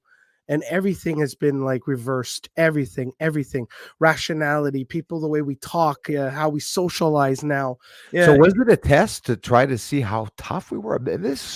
Or see how weak we are. We're not tough. Yeah, We're not tough no. people. When shit hits the fan, the majority of people give up. There's always about a 10% of people. And there's money in this. Don't forget, geez, you can have a room of 25 people. Yes. 20 people are going to be there for their family, for everyone, always, all their lives. Yeah. But somebody's going to offer them a silly amount like 50,000, and they could very well turn around and take the life of a family member. It's money is there to like the devil. You can't say it's not the devil for sure. You know, there are moments where the only great judgment or the test of character that we see in people are when people are faced with that absolute certainty. Like there is going to be something that's going to happen and it's not going to be good. And, No. so, and then you see people's real the true intentions and colors. And that's why we saw people stand up. You saw people talking, you see people getting more involved, and you see the polarization on both sides. So yeah, you're looking at a spiritual awakening, but it's also too a fight for what we call more of a synthetic future. And this is Right. what people want. People want a synthetic future. Like, people saying, oh, well, why gotta go out now? I have StreamYard. I could talk to people and I don't have to get out of my That's house. scary, man. I mean, No, but I okay, have people doing that. They're like, I don't meet people yeah. anymore. I stay home. I stay Like, home and I yeah, walk. like you're stuck on an island. I get it. I'm stuck on an island. I'm a millionaire. Am I going to have a sex robot? I probably wouldn't even have to think about it. I'm going to have one there. You know what I mean? I'm not. The sex toys they have today. It's unfucking believable. Hey, It's ridiculous. There's something there. You put on 3D goggles and you got this whole prosthetic thing there, and it does all the work. I know. There's literally like someone spitting liquid in your face. Like, and my buddy, he jokes around, and I love him a lot. He says, "Man," he says, "that's all I need. After that, I wash it, throw it in the closet. I don't have to hear it complain." And I'm like, "Yeah, but dude, you got to have a social aspect." I goes, "Nah." He says, "I'm all good." You know what being by scares myself." me? What if the sex robot puts me in the closet? And you're sitting there all embarrassed. You feel inferior as a male because this bitch's robot, she got you in the closet. You're like, stop hitting me. Where's Bruce? Yeah. Yeah. You're like, Oh, I just lost my thing. I just banged it too hard. Hold on, I got to fix it. what did you hit? What did you hit the button with? Oh, can you hear me? Yeah, I can hear Okay, you. Really. yeah, just give me a second. I gotta listen. I might look like I left. You look but like I'm a not. dog person right now. Hold on a second. Let me fix this because sometimes it happens. Hold on. There you go. There you go. Got a little You'll excited. come there. back on soon. I still see black, man. I don't see you yet. You don't I'm see kidding. me? I'm kidding. I'm kidding. I'm kidding. Okay, you hear me? I'm kidding. I hear you. But it's fascinating to see if we can go back a little bit about what your footage about the whole UFOs and stuff like that. Nuts, man. But I'll tell you one thing though, I find it very fascinating that we can discover things now that were under our noses, and I think it's been a long time. Now there's a question. I'm going to tell you, there's a question.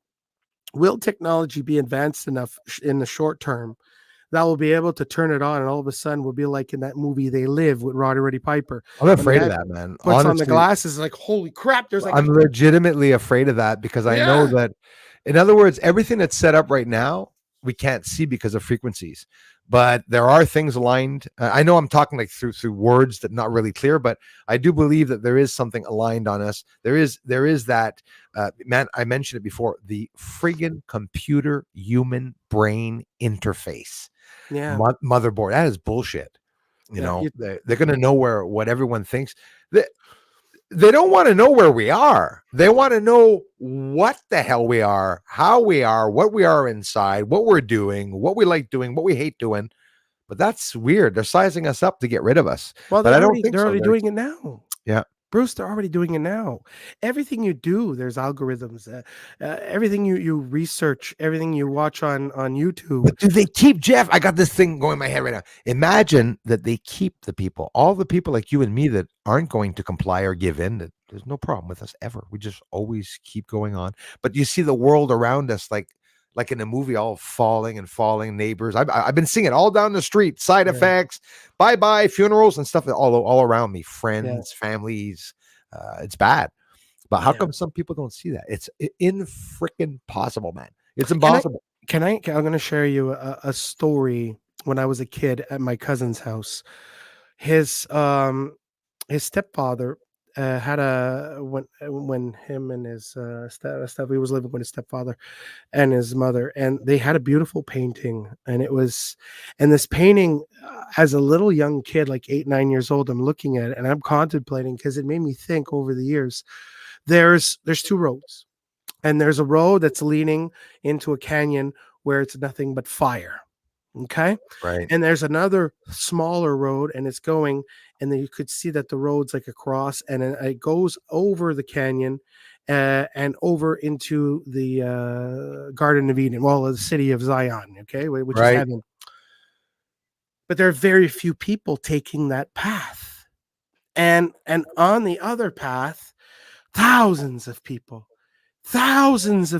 are walking into the pits of fire. Now you see a few of these people that are going towards the smaller path, going to some of the other people and bringing them with them, and you could see the confusion on their face. And this is a painting. And then I'm sitting there and I'm looking at all the people, and I go, don't they know that road that they're on is going to lead them into a fire pit? That they're Sleeping going zombies. to burn. Like, no, but they know, Yeah. like, you couldn't see it. It's not like it's hidden. It's not like Sleeping a curve zombies. and like, oh shit, we're falling into Two things: sleeping zombies, mind control. It can't be anything else. There's But then no you way. have a very few people that take the righteous path and walk over that bridge, which the bridge is across, by the way. Anyways, it could be whatever it wants to be, Right. whatever you believe in. It's just the fact that it's the righteous path to heaven. And I'm looking at it 8-9 years old, and I'm like, but don't these people know what they're doing with their life? Like, they're going to be burnt. They're going to be in pain and suffering. And I noticed that today, that you can't save everybody, even if you want to save everybody, even if you want to wake up the people to the world and say, hey, listen, there's an alien attack going to happen tomorrow, or Right. let's say, hey, listen, they're going to come and get you. 99% of people are going to just say, let it happen. And then when I saw that painting, it never left me, because I always said, holy crap. So even though, and I think it kind of validates what we live in, the world we live in now, even though people know what they're doing is wrong, they still accept it, or they choose not to do anything about it. And I think, what's more dangerous is not no computer or in your brain or satellites or lasers or ion cannons, is the fact that people choose themselves. Yeah. They actually choose themselves. And in a way, that's why it reminds me of the devil, where they say, oh, well, he'll take your soul, but you must offer it to him. You're like, wait a minute. Exactly. It's For like, real. What is the lights? What the hell's going on? We're talking about the devil. We got lights. Go flickering in the house. I'll tell you, man, we're gonna have fun here. You're gonna, yeah, literally. Literally. how can you walk around in your apartment with that alien in back? I get caught because when I go bring it upstairs, okay, and I lean it on the stairway or I throw it on my bed. When I go up at night or something, let's say, I don't know, I had a little drinky poo or something, I go upstairs just and I walk in. At the beginning, it gets me all the time. He's just sitting there like this, looking at you all the time. It's like, he is freaky. And you'll see when you see him, he looks like he's alive. It's real, like, life feeling and everything, Well, Eric Tessier, which is the director of MUFON Canada, has one, and he named it Paul. So if it's the same one, because I think it looks like the same one, it's identical. It looks so real. I think so. I don't know if you saw it close, because in the back of it, it's flat. Yeah, it's flat. It's like something that goes on the wall, and Yeah. hangs up on the wall. So I have a lot of fun with him. He You know what we falls could over sometimes. Hey, what we could do is we could pretend we're doing an alien autopsy. And we're like, hey, Bruce, man, look what we found. Like, let's cut it open. Yeah. And we'll pretend What I wanted you and I to do, is, two guys, don't train or nothing, big astronaut suits, and we go on the beach and we do it in black and white to pretend that we're on the moon, and this is the stupidest stuff. Like, what the fuck do we have to do? I don't remember, dude. I don't know. Let's just go over to that rock. It's like stupid shit, man. It would be so funny. Yeah. It'd be so damn funny. They pull out a Alien Mars bar. autopsy. They got Mars. I did the alien autopsy. I even put fake meat blood around his neck, and I put on blue gloves, and I was doing it. The video got 13 views, and I got scared. I said, I think people think I'm no way. crazy. Listen, you can have a lot of fun with that. It's the unknown is a very fascinating environment to be studying and learning, and in your case, you're actually part of it too, because what you've discovered so far is just absolutely fascinating. I'm yeah, man. I was lucky to be able to see all those things, and like I said, it's always been like that. Like I do tests. I'll go outside. I'll look up in the sky. I showed a woman here in town that was working at the bank. Shouldn't be swearing on the Bible, but it happened. But I looked up in the sky and I told her, I said, I'm going to make the lights appear. Literally, I'm going to make the lights appear but people had the, ideal. Oh, he thinks that he's a magic. No. It's that when I talk about them, they appear. It's been since I've been young, except I never related to them as being UFOs. For me, it was my father that had passed on. I saw him as a light, and my grandfather too, when they passed away. And every time I saw a light, I said it was for that, But why would an alien come down and tell me that it was my father? Because honestly, I'm not going to do anything, even if the guy tells me he's my father. I'm not going to kill somebody because my father comes down from heaven to say, oh, you're going to do this for me and stuff. I wouldn't believe it was my father, No, of course in not. reality. No. But I've had some really, really fucked up spiritual encounters with that ball that you said, the metal ball. Yeah, more man. and more, man. People like you and friends that I know, people that had a real encounter. I've noticed, honestly, very humble. I've noticed that you talk a lot about experience and stuff that you went through, but you're not a guy that, Bruce, I'm telling you, man, hey guys, listen to this, choking people at the throat. You've experienced stuff. For you, it's probably like, and a lot of people here, it's natural. Somebody talks about an orb, you'll listen to the story. It's an interesting story, Oh yeah, and I'll be like, oh my God. Into that. So, yeah. Because I'm like that because I actually, when someone talks, I'm actually there. I could visualize it. I can have an imagination about it. But it's also the fact is I like listening to the experience of the person and how they experience the scenario. What was their feeling? I don't give a shit what just happened. I don't care if it was just for 3 seconds. How did you feel? What were you feeling at the moment? That's where people don't even remember most of the time. Well, that's where they have to, because sometimes I tested Ouija, dude. I played Ouija, and I wasn't asking questions about God. I was talking about the country, the globe, years and stuff, and I was getting messages back. But that it wasn't a ghost. It's like someone was somewhere on Earth, friggin' some way communicating through a board. I never understood that, man. A Ouija board. I'm not a demonic Satanist guy, but I'm into the unknown. I've done experience with that. Yeah. Look, there's a reason why Hitler went crazy over the occult, where they actually sent out people in the 4 regions of the world looking for religious relics. That's crazy. Yeah. And this is true. This is all documented. Listen, yeah.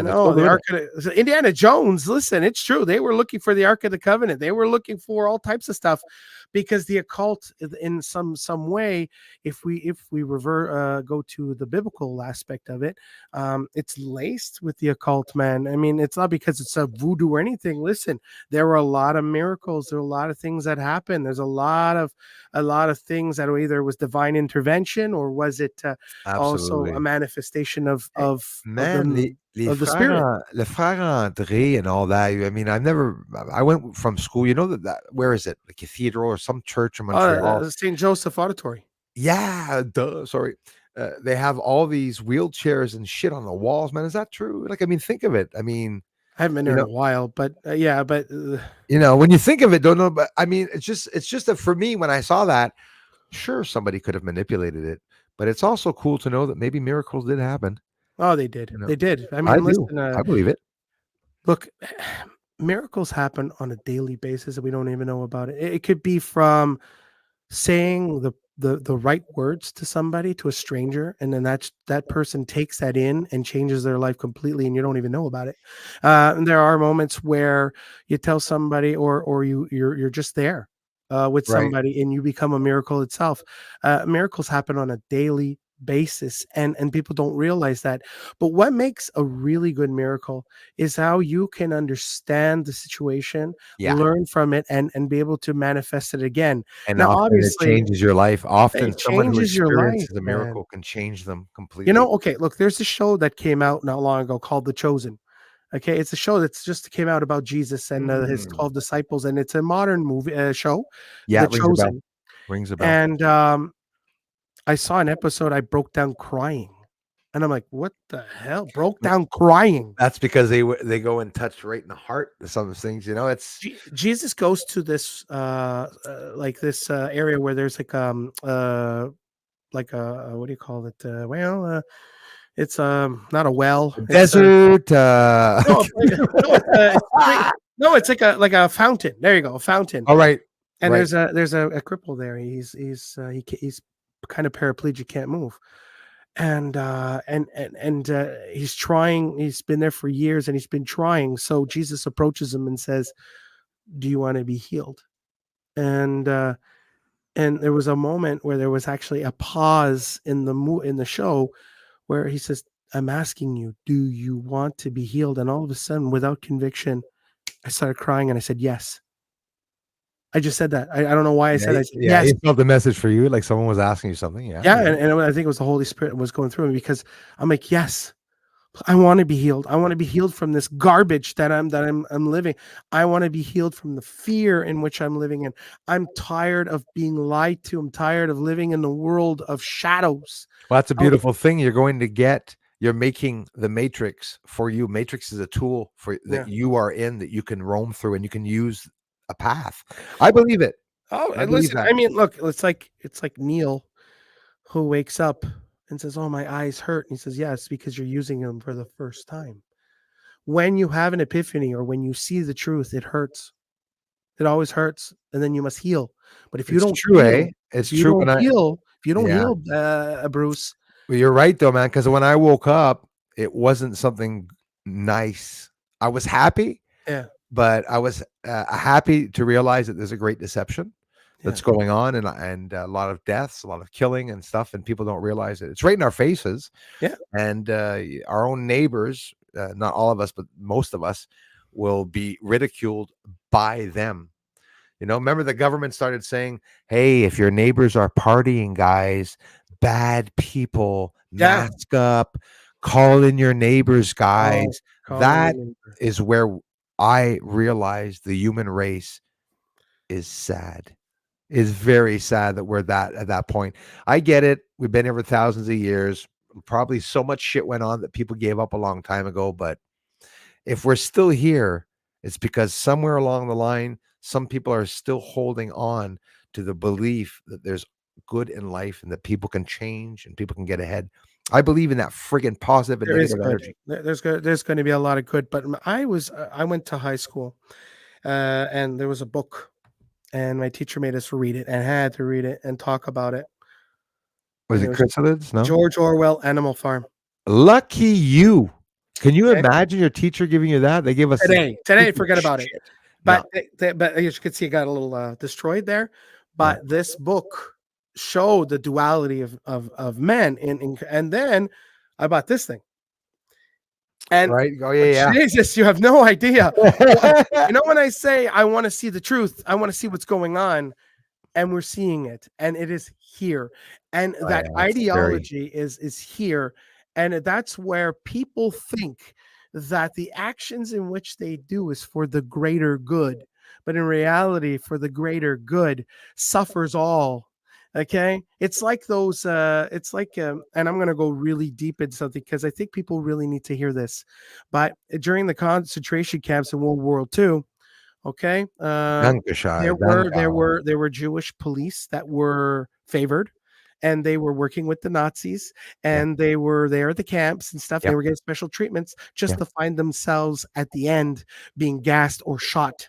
Unreal. Right? So even some of the Jews went against the Jews and killed them themselves to live. So what they thought they were doing was, oh, I was good. Oh, I'm going to survive and all that I'm going to do. But in reality, you suffered the same fate. So those who did call on and people thought, oh, it was a good idea, didn't realize that what they were doing was eventually someone was going to call them on something else. So that's when somebody stops the process of the system. One person stands on the corner of the street and protests. It's done. There's a gap in the elite system, and they always want to reconstruct, and they use really mean tactics, dude.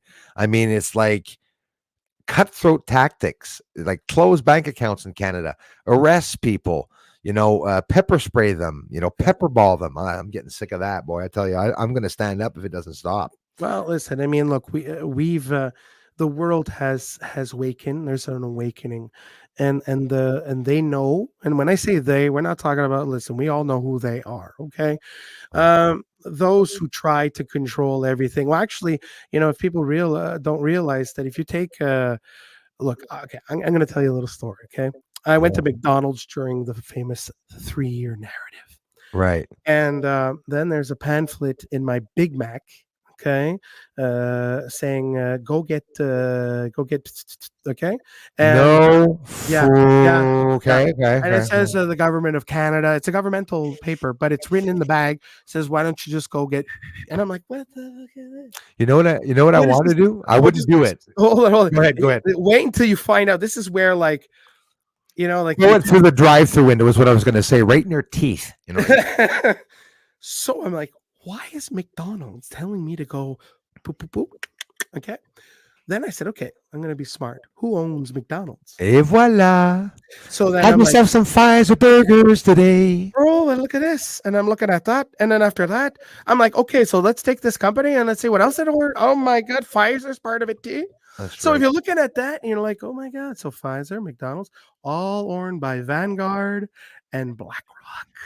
And then wait a minute. And here's the beautiful big part about it is that now I'm starting to talk Irish now. It's so serious. I'm telling you. Of course, half of Vanguard belongs to BlackRock and half the BlackRock belongs to Vanguard. It's the same group. That BlackRock, $4 billion contract. I can't believe I'm going to say this because they're probably going to shut me down. Get this, to rebuild Ukraine. Days ago, signed it, $4 billion contract. They're going to rebuild and pay for everything over there. How? What is so freaking important about Ukraine labs? They rebuild it when there's a conflict. Yeah, and there's nothing left, by the way. You know that. There's nothing left. It's the only way that you can launder money. Yeah. Frontal organizations, secret frontal organizations and associations, like the Pentagon. When this shit goes on in the States, oh, well, you'll have to ask the commander of the Navy about that because that's not my department. Yeah, well, we don't know about that, but Area 51 has information. You'll have to reach so-and-so at Area 51. They turn shit around to hide stuff from everyone. Here's a question for your beautiful Americans. Any Americans any Americans that are listening right now, please say yes. I want to see it in the chat. Look, how about this? Just the day before September 11th happened. You know what? I remember that famous day because I was there a week after we went. I said I had to go see. Oh, wow. Because, obviously New York is 6 hours away from us. So I went to go see. But just the day before, the American government turned around and said there were, I don't know how many $1 trillion went missing. And apparently all the paperwork that was supposed to be checking that out was in the same wing where apparently that plane went into the Pentagon. Yeah, that was a good So one. where did that $1 trillion go? Look, listen, our brothers and sisters from the South there, okay? I'm just telling you. Listen. Colonel Rumsfeld. Does that ring a bell? Yeah. Remember the Federal Reserve? You're talking about the 3 million that disappeared from the Federal Reserve? No, there was about $1 trillion, or was it trillion or billion? Anyways, it was something. There was a lot of money they said they went missing. $3 trillion of Federal Reserve. Yeah, that was it. I think it was $3 trillion. Yeah, and then, a lot of fucking money, that famous little plane that went to the Pentagon, apparently, you know what I'm saying? Yeah, And the fact is that how is it that the Pentagon is one of the most, it's the center of the American military that you're able to put a plane near there. So that's the question. 2.3 trillion. Thank you, Nomormis. There we go. Look at all the Americans too. So yes, where did that money go? So that's exactly where you can launder money. When it comes to conflicts, they can do that. So that was the Gulf War. Right? That was the preparation. Gulf War, Ukraine War. 2.3 trillion covers the two last wars. We're talking about 2011. That money is so and has the government went fishing? No, nobody has. When Obama came into power, he never questioned it. Nobody said, "Hey, listen, that's a lot of money." That's $2.3 trillion that's added to your national debt. Exactly. So that right there, ladies and gentlemen, is the fact is that that money went somewhere to fund black It wouldn't projects. fit in my room, dude. Oh, gee, we just said the same thing. And the Yeah. guy, black projects and wars. Yeah. Yeah, no, exactly. But you think, imagine BlackRock and who else? The other shitheads. Anyways, BlackRock and yeah, this Vanguard. just came out. Yeah, well, it wasn't Vanguard, but could be. But I'm thinking of two names. But they are paying to rebuild, like Pentagon and everything. The defense, they're going to be there. They're going to rebuild Ukraine. The war is over, man. Why are they building a country that has actually no value? I have no and idea. What What are is they it going to hiding give there? the American people? What is it going to give the American people, Bruce? What I is have it going no to give? idea. Okay, somebody right now, okay, someone who is in Philadelphia, okay, everybody knows what's happening in Philadelphia. I'm sorry, and everybody knows what's happening in California. Those Yeah. tent cities and all that fentanyl that's being pushed into your country there, and all those zombies that are walking around there. That's really, really sad. Okay. All right. Now, if you want to invest in something that's going to make your country or come back to you, why aren't we investing in product? Why aren't we fighting against that drug? Why aren't we helping these people? You see, that's Exactly. what I'm saying. What does the Ukraine can offer the American people other Yeah. than a strategic Right. location against the Steve Russians? says it. Look, Steve. He says they fund both. They fund the destruction. Oh yeah, And they fund the reconstruction. Okay. yeah. And they steal from us to do it. That's Because right. then they need funding. Like, look at the aerial phenomena. Oh well, NASA just had their their bullshit briefing. So what we're going to do is we're forming a new team. It pisses me off, dude. They're going to rake in more millions of dollars. I don't think they're going to get paid, eh? Pentagon's on hold. They're not going to get their money. They get two or $3 billion friggin' dollars a year, and they do not have to be accountable for what they're doing with the money. If they're the shitheads trafficking humans, I believe. Anyways, I'm careful with what I'm saying there, but Yeah, I'm you gotta be becoming- careful because obviously Big Brother's they're always dismantling it. You know, like the it's- three-letter associations in the it's funny states how are we- being we- dismantled. We live in a world where truth is taboo. You cannot speak the truth, and when you do speak the truth, you're penalized. Yeah, and it frustrates me, man. It gets me very aggressive. Honestly, I get aggressive when the more that they suppress you. Me at one point, it was talking about side effects of a neighbor that passed away. I wasn't able to talk about it. They banned my community post, took it down, and I wasn't able to get a message out. That frustrated me because if I had a family member right here in my house that died there, guarantee tu m'aurais attendu. People would have heard me. I would have, and we're allowed protesting legally. That's the worst of it. But online, isn't it the same as protesting? It really is. Like if you're on the street corner and you're saying Trudeau's a dick, if I'm saying it on the community, what's the difference? They have to change their laws. Because the problem is that if you're out there physically and a police officer comes around and says, listen, shut up. And you're like, no, for the Americans, their First Amendment, us, it's our Charter of Rights. Okay. We have a certain fundamental right to talk and to speak our mind. If we're not inciting violence or we're not discriminating or racial profiling, if you are just by saying, hey, listen, I think you're an asshole. What do you think of the Americans? January 6th, man, they're smart. Americans did not retaliate. They started Antifa, bullshit lies.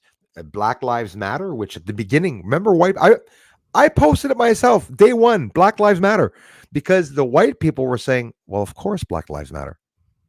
But they didn't know it was exactly. They didn't know it was a Marxist that started that, right? It's a black individual, and Cadence Owens, Cadence Owens? Yeah. Okay. Wonderful black woman, extremely, extremely intelligent. She made a documentary. You can actually go, I think, on Netflix. You can go look.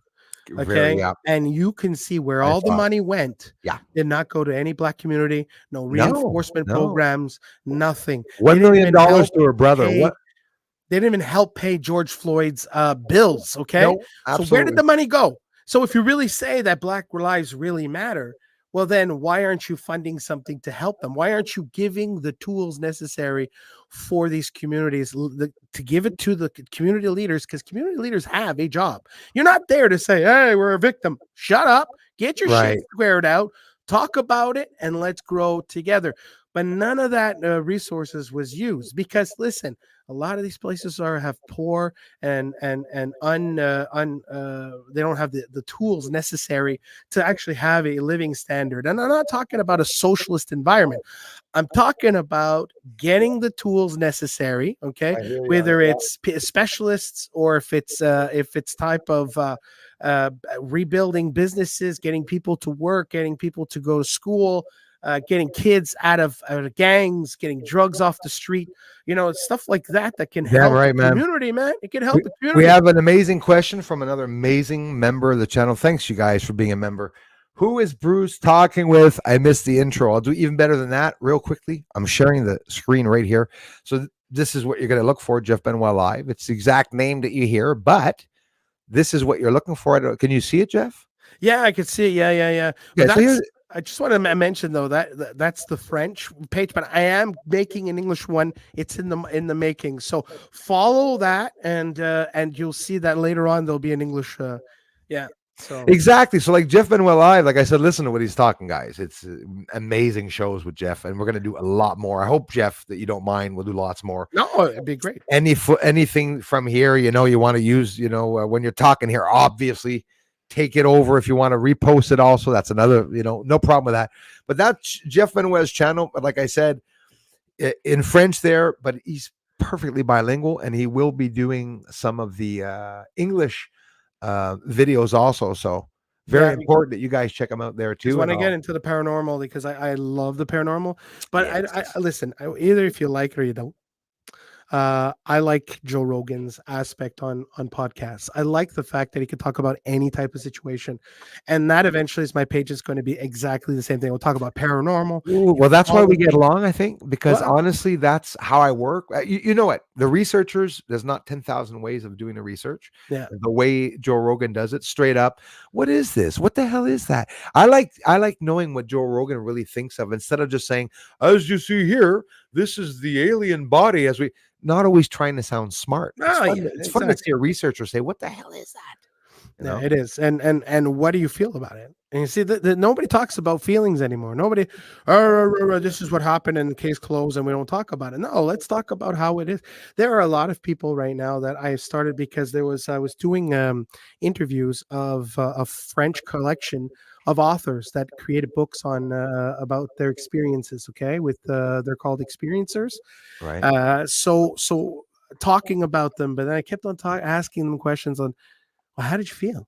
Like, what did you feel at that moment? What was okay, and then how did you feel after that word? And like, because feeling can give us a sense of direction. You're asking a smart question. You're asking what, honestly, even ufologists, some of them are not even asking those particular questions. I'm not putting anyone down there, but I'm telling you, that's what I'm interested. What did you feel at the moment?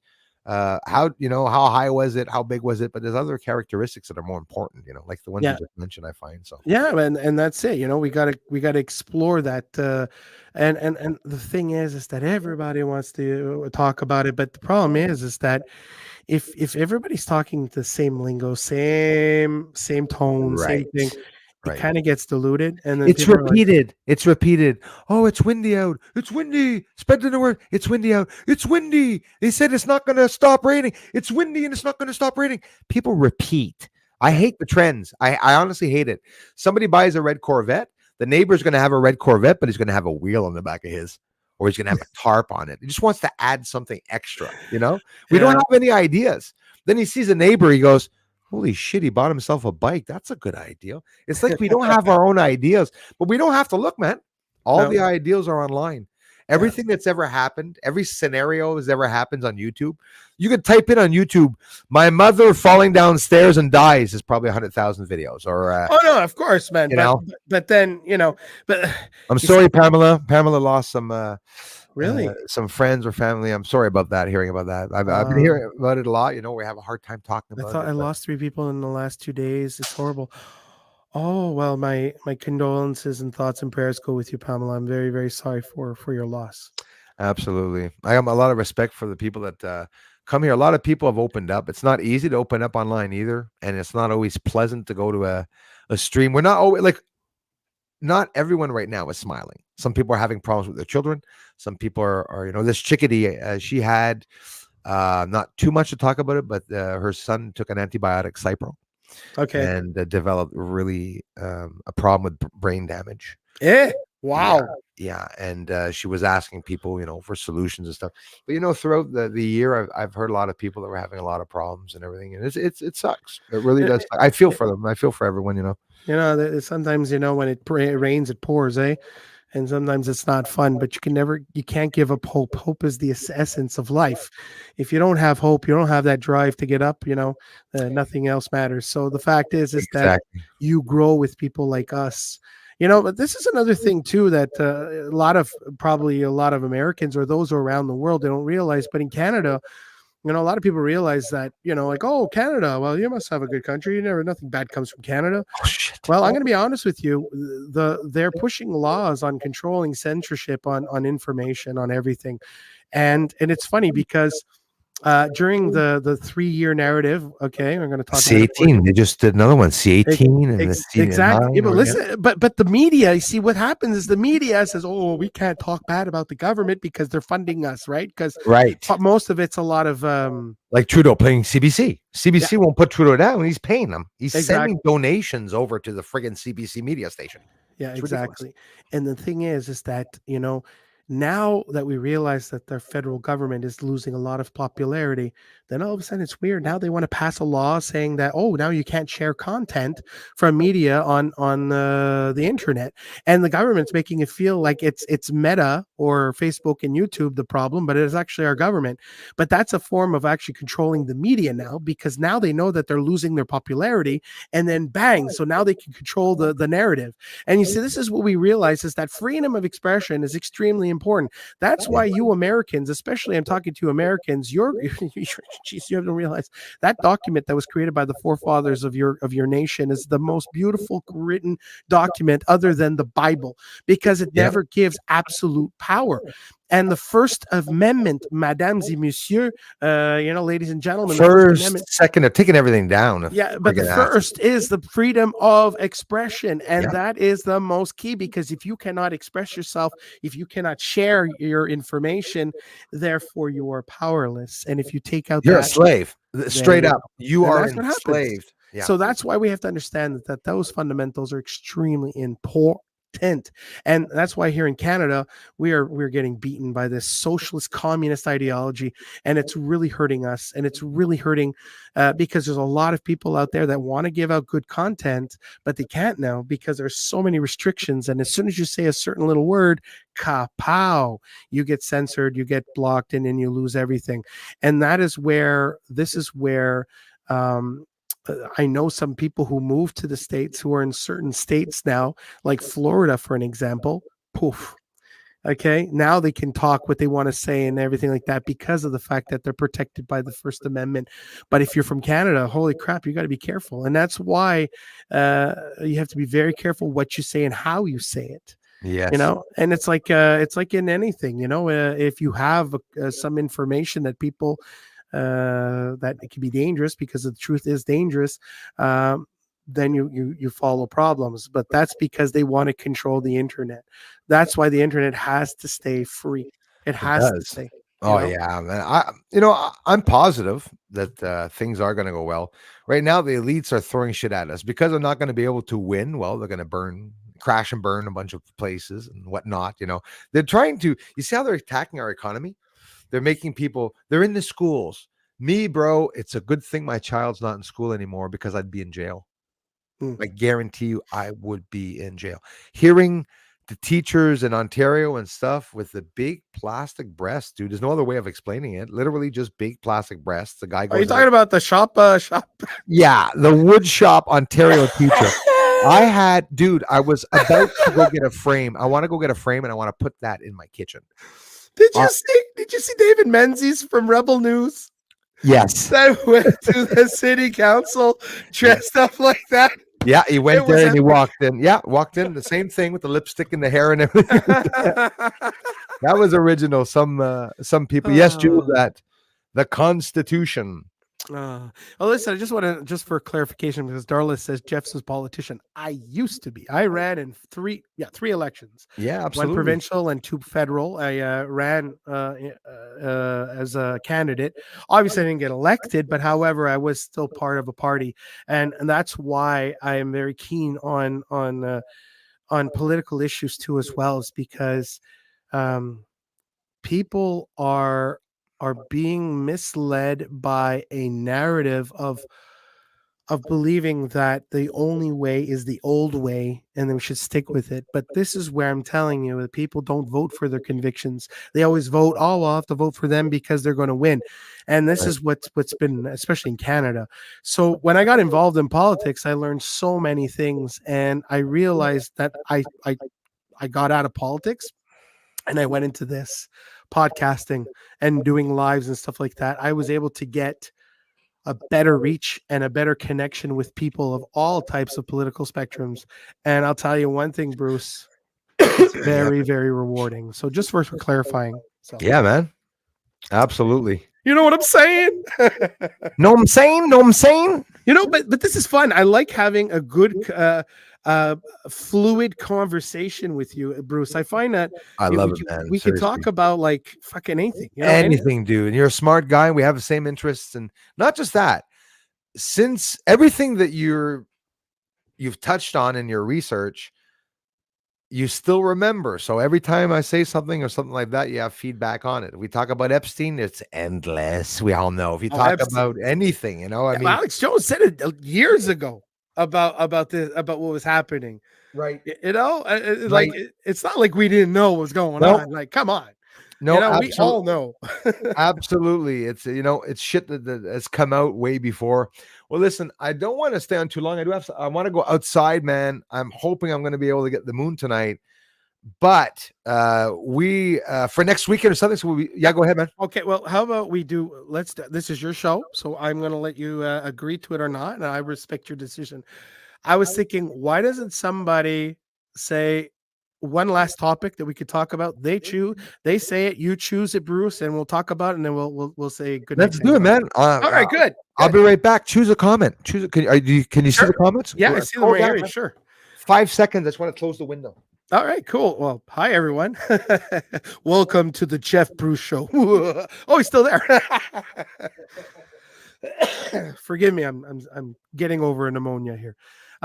Listen, if anybody would like for us to talk about a certain subject, okay, please put it in the description, and we'll kindly talk about it. I mean, listen, there's a reason why you take your time out of your day or night and to listen to us talk. So why don't you just give us a nice little subject? We'll talk about it, and then we'll wish you a good night, because right here it's 10 o'clock at night. But hey, listen, remember, you have to understand, a page is not alive unless we have people watching. So that's why at the end of each live, I say, without you, I'm talking to myself, because in reality, you know, we are in front of a computer screen. So yeah, no, absolutely. Thanks, Jackie. Oh, cool. Chiming in. I love it, man. Some people stop by. I'm with family tonight. I won't be able to watch the stream. They come by.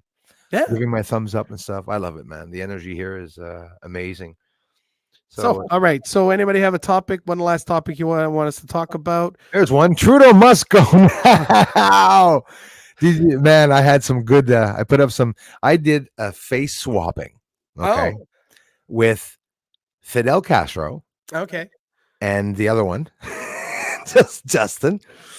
I mean, holy shit.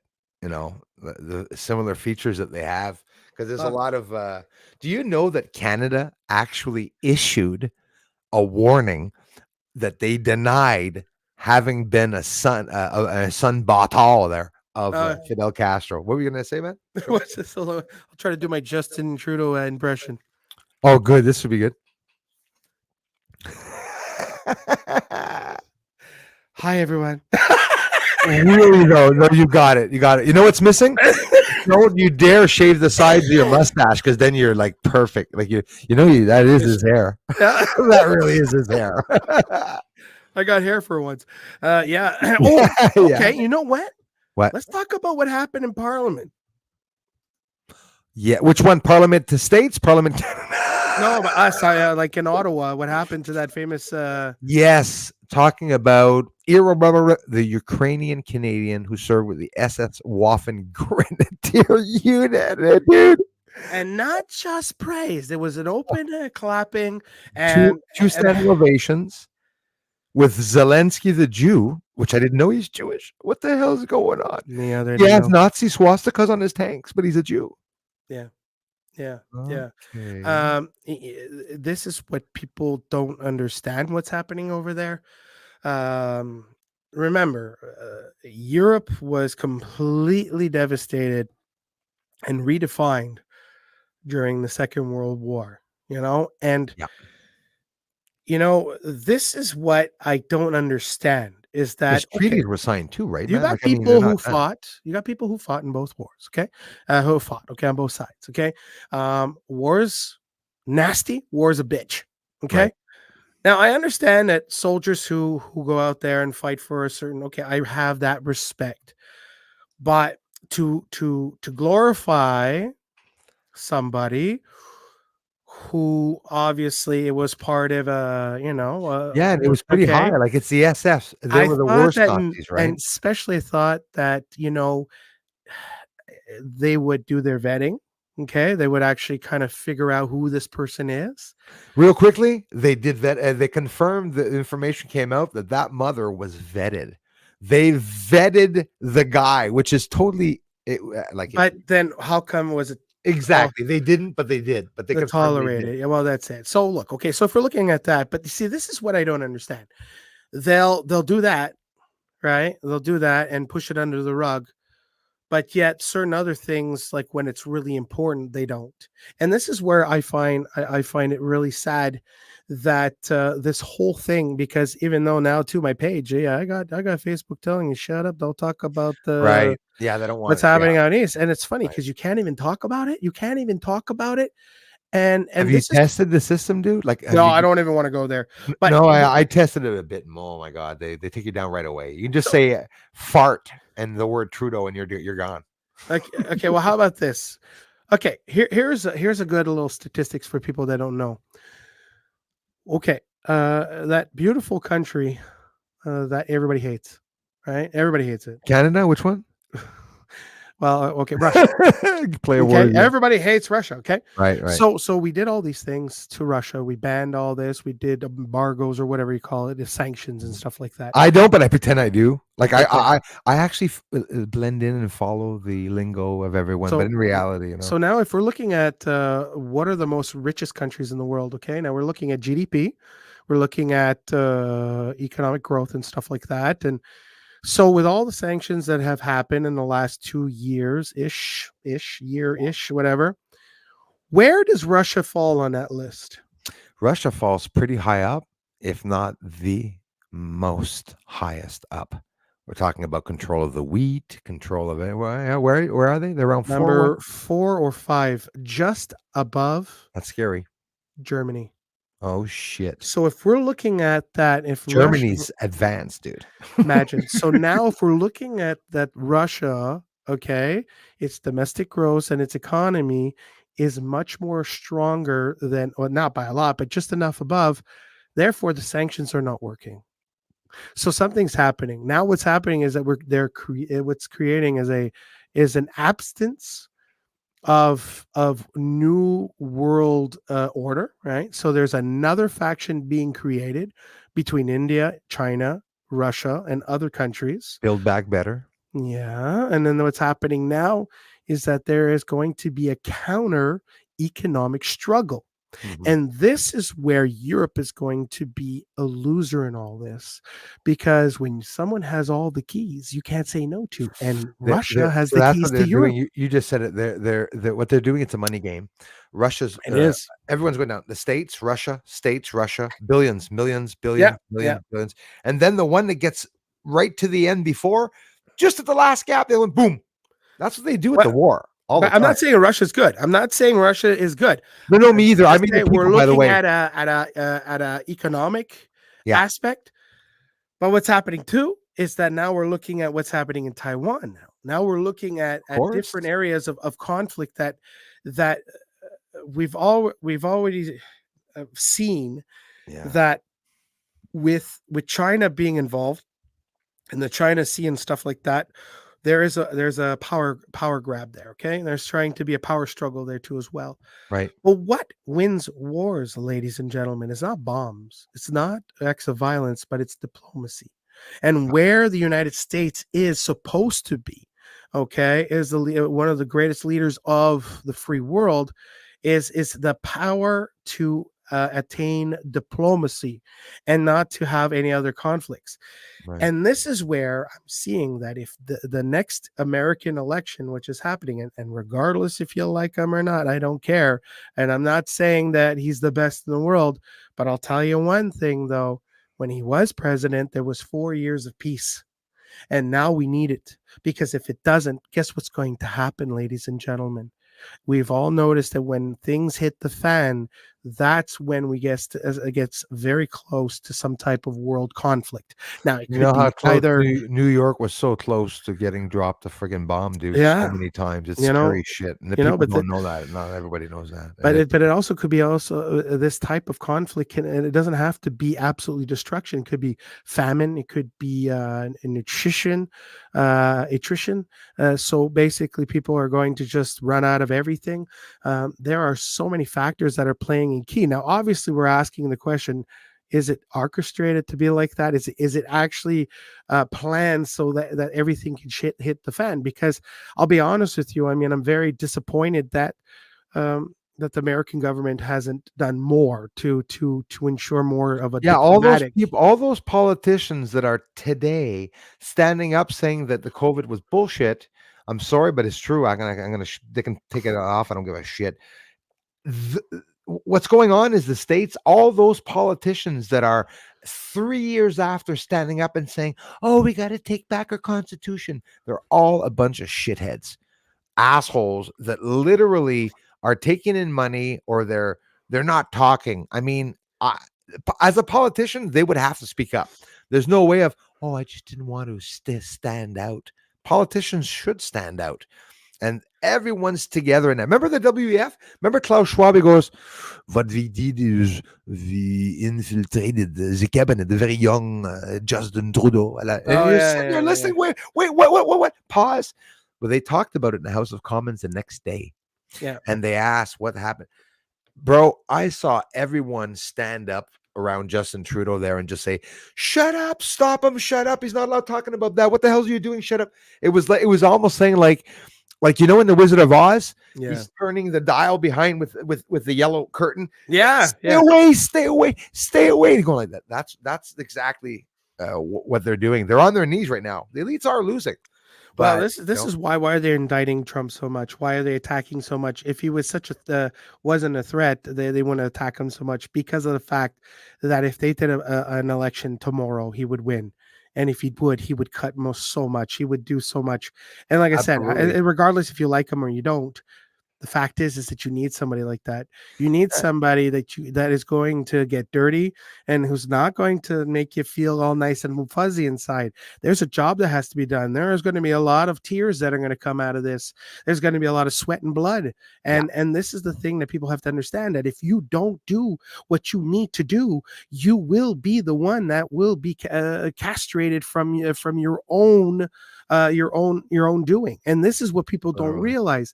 There are hard things that we have to do to ensure that that everybody's going to have a tomorrow. I mean, listen, if you knew that tomorrow you wouldn't be able to put food on your table, I mean, what would you become? You would become an animal. And now let's say an example, let's reverse it now. Let's say you can't, there is food, but you can't afford it. Right, you can't afford it. How you can't even touch it because of the fact that let's say you don't have the credits for it. You know, so this is the type of future that people don't realize, is that it's such uncertain. But we have to ensure that it doesn't happen. We have to make sure that people get put in their place, like North Korea. North Korea was put in their place. North Korea, there's so many things that we need to do to ensure that the world needs to work again. And I'll tell you one thing: we can accomplish so much in competition, not in fear, not in war, but by competition. It's who can build it better and how can we benefit from it. And I'll tell you one thing, something that came out of the Cold War was that we were able to do great things without even shooting one missile. And Yeah. that's what we have to do right now, is put the world in to put the world together. I know it's like, oh, Jeff, my God, you must be smoking good shit. Must be the pills I'm taking. But I'll tell you one No, thing, for me, it's it making so sense. attainable. But For what me, it happened making is you sense. got to cut the bullshit. You got to cut the bullshit and you got to do what you got to do. And it's going to hurt. It's going to hurt. But you have Yeah. no choice, because right now we need somebody like that. We need somebody who's going to take the bull from the horns, expose and drain the swamp, like they say. Because I'll tell you one thing, there's a lot of creatures in that swamp. How about instead of draining the Oof. swamp, that we just put a freaking hole in the ground there, and that way we can make a swimming pool. You know, it's like let the water fall back down. There you go. The thing That's is, like when you take away the CCTV. water, which is the representation of the medium, take away the medium, they have nowhere to go. No, exactly. Hey, man, somebody was talking about the elites. Okay. I don't know who it was, but it was on Joe Rogan. And they said they had a trip to go to an area in the desert somewhere. I'm already losing the area. But why I'm talking about this, it's ritualistic Satanists. It's the elites. They had to go there. It was governmental, US governmental in another country. They have like a tourist region. And they asked, there's one thing we asked you to do is to say this certain prayer and to go put your foot in the water. It's in the center because it's the center of earth. And the woman refused. And when she refused, they ran after her, not wanting her to leave. They were very mad at her and upset. And she came back and went on Joe Rogan and talked about it. Said, listen, they wanted us to do, to stick our foot in the center. And it was like, in a way, it was like she was asked to give her soul up to a certain, apophis or who knows, whatever. But I mean, that's Satanistic. That's ritualistic things. Well, the thing, sorry about that. But listen, Satanism is regardless of if you believe it or not, if you're religious or not, but there are people who do believe in it. It's not evil. And You that know is that? what is scary about it, is that people take it to levels that are Exactly. Because a Satanist, I saw one online. They're not evil. They're not. I swear. I saw a Satanist, what they talk about. There's no evil to the Satan religion. But like you said, somebody goes and starts doing rituals and stuff. A Satanist, honestly, is not supposed to do rituals. And I'm not talking from experience. I'm talking from a big documentary online. Millions of views. Satanists are talking about what they believed in, dark energy and all that stuff. But as for rituals and the virgins and stuff, that's fucked up, dude. Well, it's because people, like, I've studied the occult. Like, I got a whole library of the occult, which was one of my fascinations. That's old, dude. That's like hundreds or thousands of years ago when they controlled people with secret societies and rape virgins. Oh yeah, sacred geometry. Now listen, well, from what I learned, okay, I was sitting down with some people, like, oh, that's white magic, black magic, and everything. Right. There is no colored magic. It's all by intent. And the fact is that because we we're talking about miracles before, right? How we can perform miracles. Well, it's the same thing too. If you can save lives, you can take lives. If you can help people, you can distraught people. You can make people you can give light, or you can shed darkness. But the thing is that people don't realize that the light is stronger. Good will always prevail over evil. Now, the fact is that evil only manifests in intent.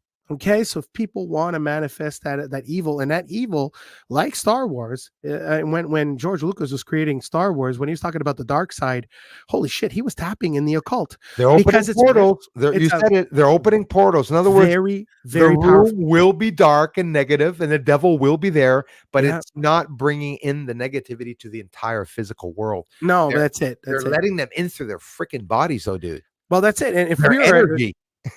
Everything, my God, dude, we're like, you're completing my sentence. Like we exactly know what it is, and it's that fact that is a very strong, very powerful thing that people can use, and it can also be used as leverage. and leverage is what keeps these people in line, and Yeah. that's why they go to these places, and there are all types of, and we all know what happens there, but that's used as leverage, right? Right. And so then that's it. But when you go against it, and when you fight it with love and through God, and you have to have God in your life, you have to. God is nothing but and it's funny because there's a proverb or a story where this man and God are walking on the beach, and God's telling him how much he loves him and how much he cares for him, and he'll always support him. And the man turns around and says, well, if you were supporting me and helping me throughout my whole life, why is there only one footsteps in the stand? He says, because I was carrying you all that way. And that proverb, it's so true, is that if you bring in that love and that hate, I'm telling you, there is a lot of people that are waking up. There's a lot of people that are turning towards God. It's a spiritual war. Why is it the fact that when you talk about God, you're shunned away? Why is it when you talk about God, it's taboo? Why is it now that the fact is that you take that away, but yet you're bringing in these other ideologies, bullshit? Why is it the fact that we turn that? So those who turn away against good, evil will always prevail. But right now, there is a paradigm shift, my friend, and it's happening right now, right in front of us at this moment. And Yeah. people don't realize that they're playing a key essential role right now in this dominion of good versus evil. Honestly, yeah. No, listen. Sorry about that. I got them. Half my lungs are coming out. But I'll tell you one thing. You did pretty good, man, tonight for a sick guy. Thanks. Yeah. Only I needed three. to come on. I needed to come on. I really missed you. I missed talking to you, Man, I love talking to you. Like I said, more shows every single time you stop by, man. Please stop by for the streams and jump on, because we're show material. You and we can do a bunch of shows, and Yeah, it's fun, yeah. interesting subjects. Honestly, not even thinking of others. This was fun for me. Yeah, it is. I loved this conversation. And I hope those who are watching us tonight are enjoying it as much as we are. Absolutely. Jeff it's loves important. answering questions as much as me. But anyways, there'll be many more times we'll be able to do that, and some footage next week as we'll be checking the grounds, walking around, looking. I mean, it's the Indian Reserve, man. It's all here real close. So we don't even have to do a lot of driving around. It's all really, really close by. We can check out a bunch of stuff. Well, there's Mr. C says, why is it that God of Abraham asked for human sacrifice? You don't see that on the bad side. Everything is because what is sacrifice? Sacrifice is to give up something of value. And when you purify yourself, you're not attached to anything that is physical automatically. That's why people sometimes those who sometimes, and I hope to God it doesn't happen, but those who hit rock bottom are those who gain the most. Yeah. Because it's when you lose everything, you gain back yourself. Yeah. So human sacrifice, it's true that it was a test of morality and views and belief. And it is when that is the fact is that belief will be the divinity in which will give you that separation between the physical world. Yes. And spiritual convince the people that they will not get better and that they will not be able to combat the system, and we won't, and people will not believe that they can, because the elites are using a magic. But like you said, magic's not dark. You got a dark occultist leader or something that's doing dark magic. Energy's energy. Inside of darkness there's light around it. All around light, and inside everything's the opposite. There's an opposite side to everything. That's fascinating. Like space and time. I used to wonder, man, where is space and time? What do you mean where? We're in it right now. We're right in the fabrics of it. We just can't see it, but we can feel it. And we actually do see it. The worst of it, okay, the reason why we see the way we do is because we're around the matrix. And that's why we're seeing this way in reality. We can't really say that you can't see the matrix. If you're looking at a heat wave going by, because you're seeing something, it's a frequency, all those different frequencies out there. Well, it's because what we see in the world is what the world wants us to see. It's when we stop looking with our own eyes and we look within us. That is where we see. It is not from the external point of view, but from the internal point of view. The external point of view is not a delusion, but it's a diversion. It's a diversion, but it's not an indicator of what is actual, because remember, you always start within and Right. then without. So to see is to see within, and that's why with God's ray of light, through that ray we will see through the darkness Yeah, of our I own believe soul, and that, my friend, bro, is power. Yeah, man. We each have a world around us. We each have our own orbits and gravity and idea of everything. In other words, one guy who believes that he can kill somebody, Yeah. and you see them, you see the murder, the interviews. Why'd you kill him? Because she was a bit. They don't stop. You know what I mean? Like, they don't stop.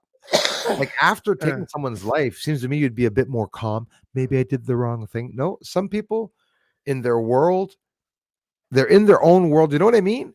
Yeah. Look at all the people now when we go to I've never been, anyways. You go to a football game or something, or a baseball game, okay? And you're sitting there looking at all the people. Because I know there's such crazy, dangerous people on earth. Now I look at just 50 people beside me. There could be a murder, 10 pedophiles, rapist. It's crazy, man. And you know what the scary part is? That every one of them have a nice smile. Of course. Every one of them look, maybe even the rapists look like even the good ones. They're deliberate. They're going to be the guy next door that tells you to F off. He's not hiding a body in his basement. But the guy that comes and brings you a pie, I hope my neighbor's not listening because she brings me pie. She could have a body in her basement. So when your neighbor comes over and says, "Hey, you want me to come over and bring you and give you some head?" Literally, she'll give you head. yeah, I know. She's 86. But anyways, I have... I don't know what you were thinking, but I'm just... not of that. I was thinking, I don't know. I was thinking of pie. Yeah, me too. 3.16, is that it? That's right. Pi 3.14. 3.14. You see, that's why I wasn't good in school. I still don't know what pi is, but I know it's three numbers and a dot.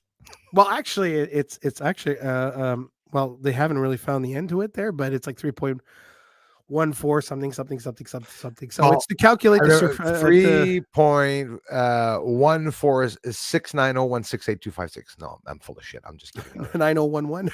No idea. Yeah, exactly. But I'll tell you one thing though, it's fascinating that and I'm happy that people are able to connect with what we're saying tonight, because that is thanks everyone. important. This was amazing. Honestly, you should see a whole bunch of you're making me sick now. I'm sorry, man. I'm sorry. Oh my God. Okay, listen, I'm gonna mask your microphone. Oh yeah, hold on a second. Okay. It's a Trudeau mic. It's true. Now I got stuck. Shit. Listen to this. We rented a Tesla about 2 weeks ago.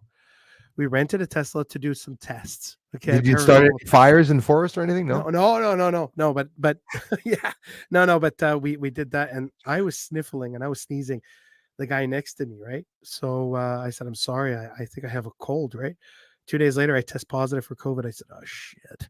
So I call him up. I says, "How you doing?" He goes, and he has this roll of toilet paper. He's like, "I'm going good. I'm going good." I said, "Oh shit!" I said, "Oh no, sorry, I tested positive." He goes, "Yeah, me too." So I said, "Okay," but him, he's like 70 years old, and he's okay. And I'm like, I'm 44, and Jesus Christ, I have a pneumonia. So worse. Listen, it happens. But I'll tell you, it's. You tell him, "Hey, dude, I got malaria." He'd be like, "What?" And I'm laughing about it. I'm sorry. I'm just laughing at the stupidness. When it comes, dude, I will be the first one out singing Kumbaya with my guitar when the meteor comes and hits Earth. And I swear to God, definitely what I'm going to do. So that's what you're going to do if a meteor was going to hit me. I would be naked. I'd be drunk. And just before it hits, didn't I tell you I would be playing naked drunk? Oh, too? okay. And I would bend down, and the whole world could kiss my butt. That's it. Right, exactly. But you know what? I don't know if you know Jim Carrey, but Jim Carrey was talking on an interview once, and I don't know if anybody who lives out in Hawaii, but Hawaii had a fake bomb warning. Yeah. And they said they had 10 minutes before the bombs were going to hit. And Jim Carrey was talking about the last 10 minutes of your life. And he says, man, he says the calmness in your life, like that moment where you know the world or your world is going to end. The end is going to be in 10 minutes. And he says he has such a You're in focus. You are in yeah, focus. yeah, it's Things go unbelievable. slow. All right. Just like a car accident. The car accident. So I got in a car accident. Well, what happened? Well, like what felt for 15 minutes. I saw it. And then I put my hands on the steering, and then I heard crashing, and then I went towards the wind. Like lots happens, and your brain is like registering all that shit as it's happening, crazy. The guy says, I'm indeed stoned. Well, sky's the limit, brother. 420, welcome here. No problem with that. As a matter of fact, somebody told me, Bruce, everybody smokes to be able to understand what you're saying sometimes, because it's an exaggerated subject, Well, Joe Rogan talks about it. There are some he's not shy either, eh? Like he'll turn around and say something like, boom. I'm like, oh shit. Yeah, I took mushrooms, I took DMT and all that. I'm like, wow. And he talks about his experience, but that's Mike Tyson was there, was talking about all the trips he was doing with his friends in it. You know what I'm saying? but he talks about it, and Aboriginals. I mean, like the medicinal perspective on taking it and being connected. Seeing because I'm pretty sure it wasn't to pot up. The first marijuana use was used for calmness. That's what it does. Yeah. Marijuana calms. It helps people that have glaucoma. It helps with appetite. A person that has cancer that hasn't been eating maybe will be able to smoke marijuana or with CBD oil and be able to have a better appetite. It helps it helps a lot of things. It does. CBD. Even if you just take hemp for an example. And there's no age. There's people 80, 70. Some people have. Hats off to the elderly people that started consuming at 60, 70, and 80, because some of them do in privacy, because obviously their friends at church are going to say, where's Olga? She's smoking a doobie out of the back again, so to calm her down. But when people start understanding now, the elderly people understand that there's a difference between someone smoking with a bong and not responsive, but someone that does it, in the evening at home, safe, to be able to have a better appetite, Because some people are just hooked on everything. What's this 420 has saved my life as well? What is that 420? 420 is, holy shit, you just valorized yourself, dude. You just proved that you're not a drug addict. You just confirmed to me that you actually don't smoke marijuana. Okay. 420. Hey, 420. Or maybe I don't take it that much. Yeah. Or maybe I just snort. The guy's like, 420. It's an expression. It's a time. 420 is the time where everybody lights up a joint to smoke marijuana, and I don't know why. What is 420? Holy shit. Okay. Well, thanks. I mean, I didn't know. I mean, seriously, yeah. 420. Okay. Well, all right. It makes me laugh because it sort of reminds me of the CB. You did CB too, eh? Me? Also CB, or am I hallucinating? No, because I did. I tried. Yeah. Look, I've been suffering from anxiety for a long time. No, I mean CB. CB. I meant a CB and not CBD. Oh, CBD. Well, I tried CBD. I tried CBD. The little gummies there, CBD. Oh my God, it puts me to sleep, man. I'm like, I mean a literal CB breaker. Oh, CB breaker. I'm talking about CBD. I'm talking about the oil. Well, I was doing both. I was doing CBD while I was doing the CB. But anyway, the CB's talking. It reminds me when they say 420. It's like, where's your 1020? Yeah, your 1020. Where are you? 10-4. You got a 1050 on in progress on the corner of 9th and Stevenson. You got all these, but it's like codes. 420, I guess, is a code for. Faceless wanderer. I feel like an idiot now, Jeff. We just passed off for old men. I think Bob Marley's birthday. It's right. I forgot about that. It's his effing birthday or something, date or something like that. Yeah. Holy crap. I didn't know that. Everything's going to be all right. Yeah, man. I love Bob Marley, man. I listen to 420, man. Yeah, man. I go with my island. We're going to chill like we never did. What time is it, man? It's a 420, man. And that's the time for the ganja, man. God damn it. Here we go again. Hold on. What happened? Oh, no. And if you watch this, Rastaman. Bring back. There you go. How the fuck? I don't want to know. I need a I new don't- laptop. Okay. Yeah. It's You're gonna starting to watch get sensitive. Leave again. The guy's like, hey, it's like Bewitched. The No, guy's like, don't bang your nose. but I'll tell you one thing though. I think that people need to understand that there are such a great opportunities out there to relax, and like there's been so much stigma behind it, and I know that some people don't believe in it, and that's fine. And listen, I respect it. It's like drinking alcohol. Some people love to do in moderation. I love smoking cigars. Once in a while I have a cigar, I relax. haven't had it in ages. A good cold or a good cigar. Give me a good makes cigar and a nice, I don't know, let's say rum and coke or something, There you and go. I relax, and I find that's really good. And listen, that you have to indulge, but you have to also take the time for the moment itself, because the present does not exist, because the moment that was now is already past. There Dude, is no singularity, A so you good have to subject. bring it close to that. A good subject, a cigar, a little drink on ice, Oh yeah. and every time you hear the guy say something, he says something to you that gets your mind going, and then Yeah. then after while you're thinking and replying, you just listen to him drinking the ice, going. Yeah. It's not that I'm a person that I did express myself well. I can have a drink, and sit down with a person and indulge, but the alcohol does help create. I'm sorry, dude. I'm a musician. I've always understood why musicians take drugs and snort and do shit. I never had to. Me, I wouldn't be able to play. But some people, they need that as creation. I don't. But if I have a little drink, and I'm talking about standard dude, an Irish coffee, a little bit of whiskey in the coffee there. When I sit down and play the music, and I'm talking one. I'm not talking about smashed. You don't. No musician will make good music smashed. No, it's like this. Yeah. Yeah, exactly. But the alcohol does something. It does something to your mind Yeah. and your emotions and the heart and everything. And some people react badly to it. Yeah. And some people react very well to it. Some people function only on it. I've Yeah. seen some functioning alcoholics, dude. It's like, hey, what the hell is your problem this morning? Haven't had a drink. Well, have one. It's like, Yeah, it's like, yeah, because you're an asshole right now.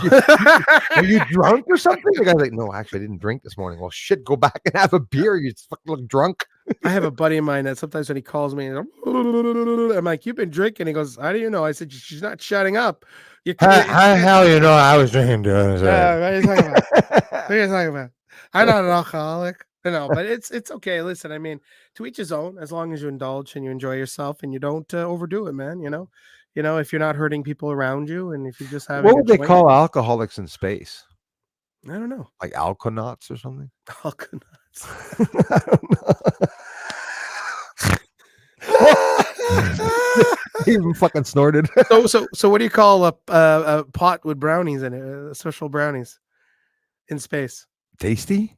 No. Okay, in space. In No. space? Yeah. Pot with brownies in it? Like a pot with like in brownies. Oh yeah, okay, but brownies with pot. Okay. Space cake. Oh yeah, that's a good one. Space cake.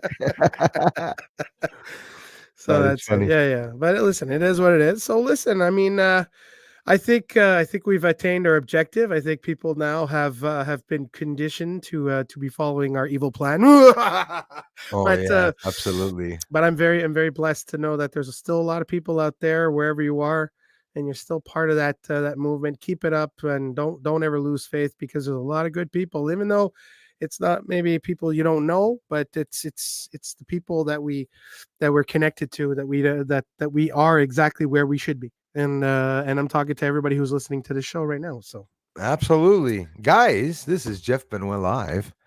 We had a hell of a lot of fun. yeah, it was For fun. sure. We stayed Really on appreciate some extra. Yeah, I gotta get out to see if the moon's out there. Today. It's the last super moon of the year, man.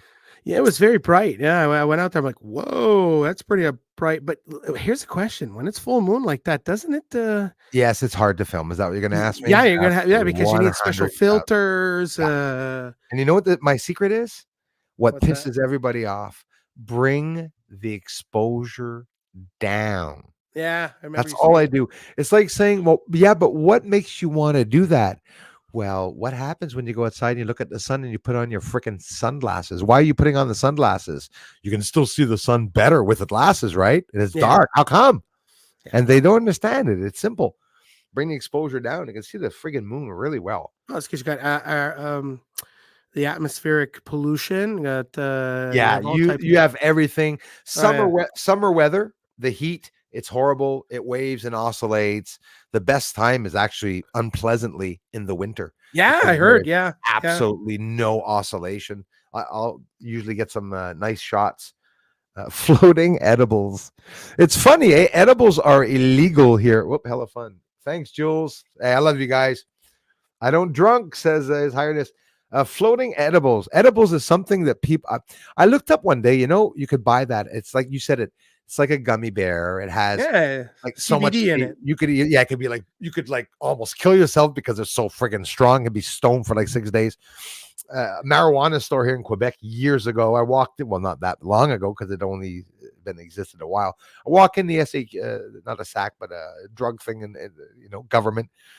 And I said, "You guys have any edibles?" She looks at me, she goes, "Sir, that's illegal." The way she looked at me, dude, it was like I was a kingpin coke head that I was looking for crack and needles. I said, "It's edibles. What do you mean it's illegal?" I said, "You guys are selling freaking weed.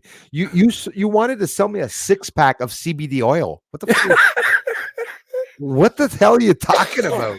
Oh, Jesus, that's funny. That's funny. It's hilarious. And the guy, when you walk in there, dude, it smells so much like weed. Yeah. The guy at the guy you walk in, it's 8:00 in the morning when they open, and the guy sitting there in the front. It's a guy. It looks like an immigrant dude. Okay, and he's asking for everyone's license. So you show him the license. He gets everyone's license. He sees everyone's address and shit. I don't know. I'm not into that very much. I'm like, why do you want to see my license? Well, if you want to buy some marijuana and stuff, you have to show your license plate to show that you're 18. Yeah, but okay, well, no, it's like in the bars. I mean, usually, don't I look 18? I'm old enough to be your father, buddy. Exactly. Well, I don't know if you're 18 or not, but the moon's out. The Faceless Wanderer says. That's the only good thing that Justin Trudeau did was legalize it, and I think a lot of countries should follow the same way because, listen, I mean, people need that for medical reasons and stuff like that, and I'll tell you, look, I've seen it. I've seen people change, and some people says, "Thank God I got for this because otherwise I think I would have taken my own life." I said, "Really, that bad?" He goes, "Yeah." Wow, yeah, man. Yeah, it is what it is. Look, I mean, everybody, different strokes for different folks, they say. Absolutely. Hey, man, live and fucking let live, Bruce. Live and let live, man. God, yes. All right. So listen, you're going to end this live now or? Yeah, man, I'm going to end it, but not the last time we will meet. Yes. I was supposed to vanish. Didn't work. Plume of smoke there, Didn't work.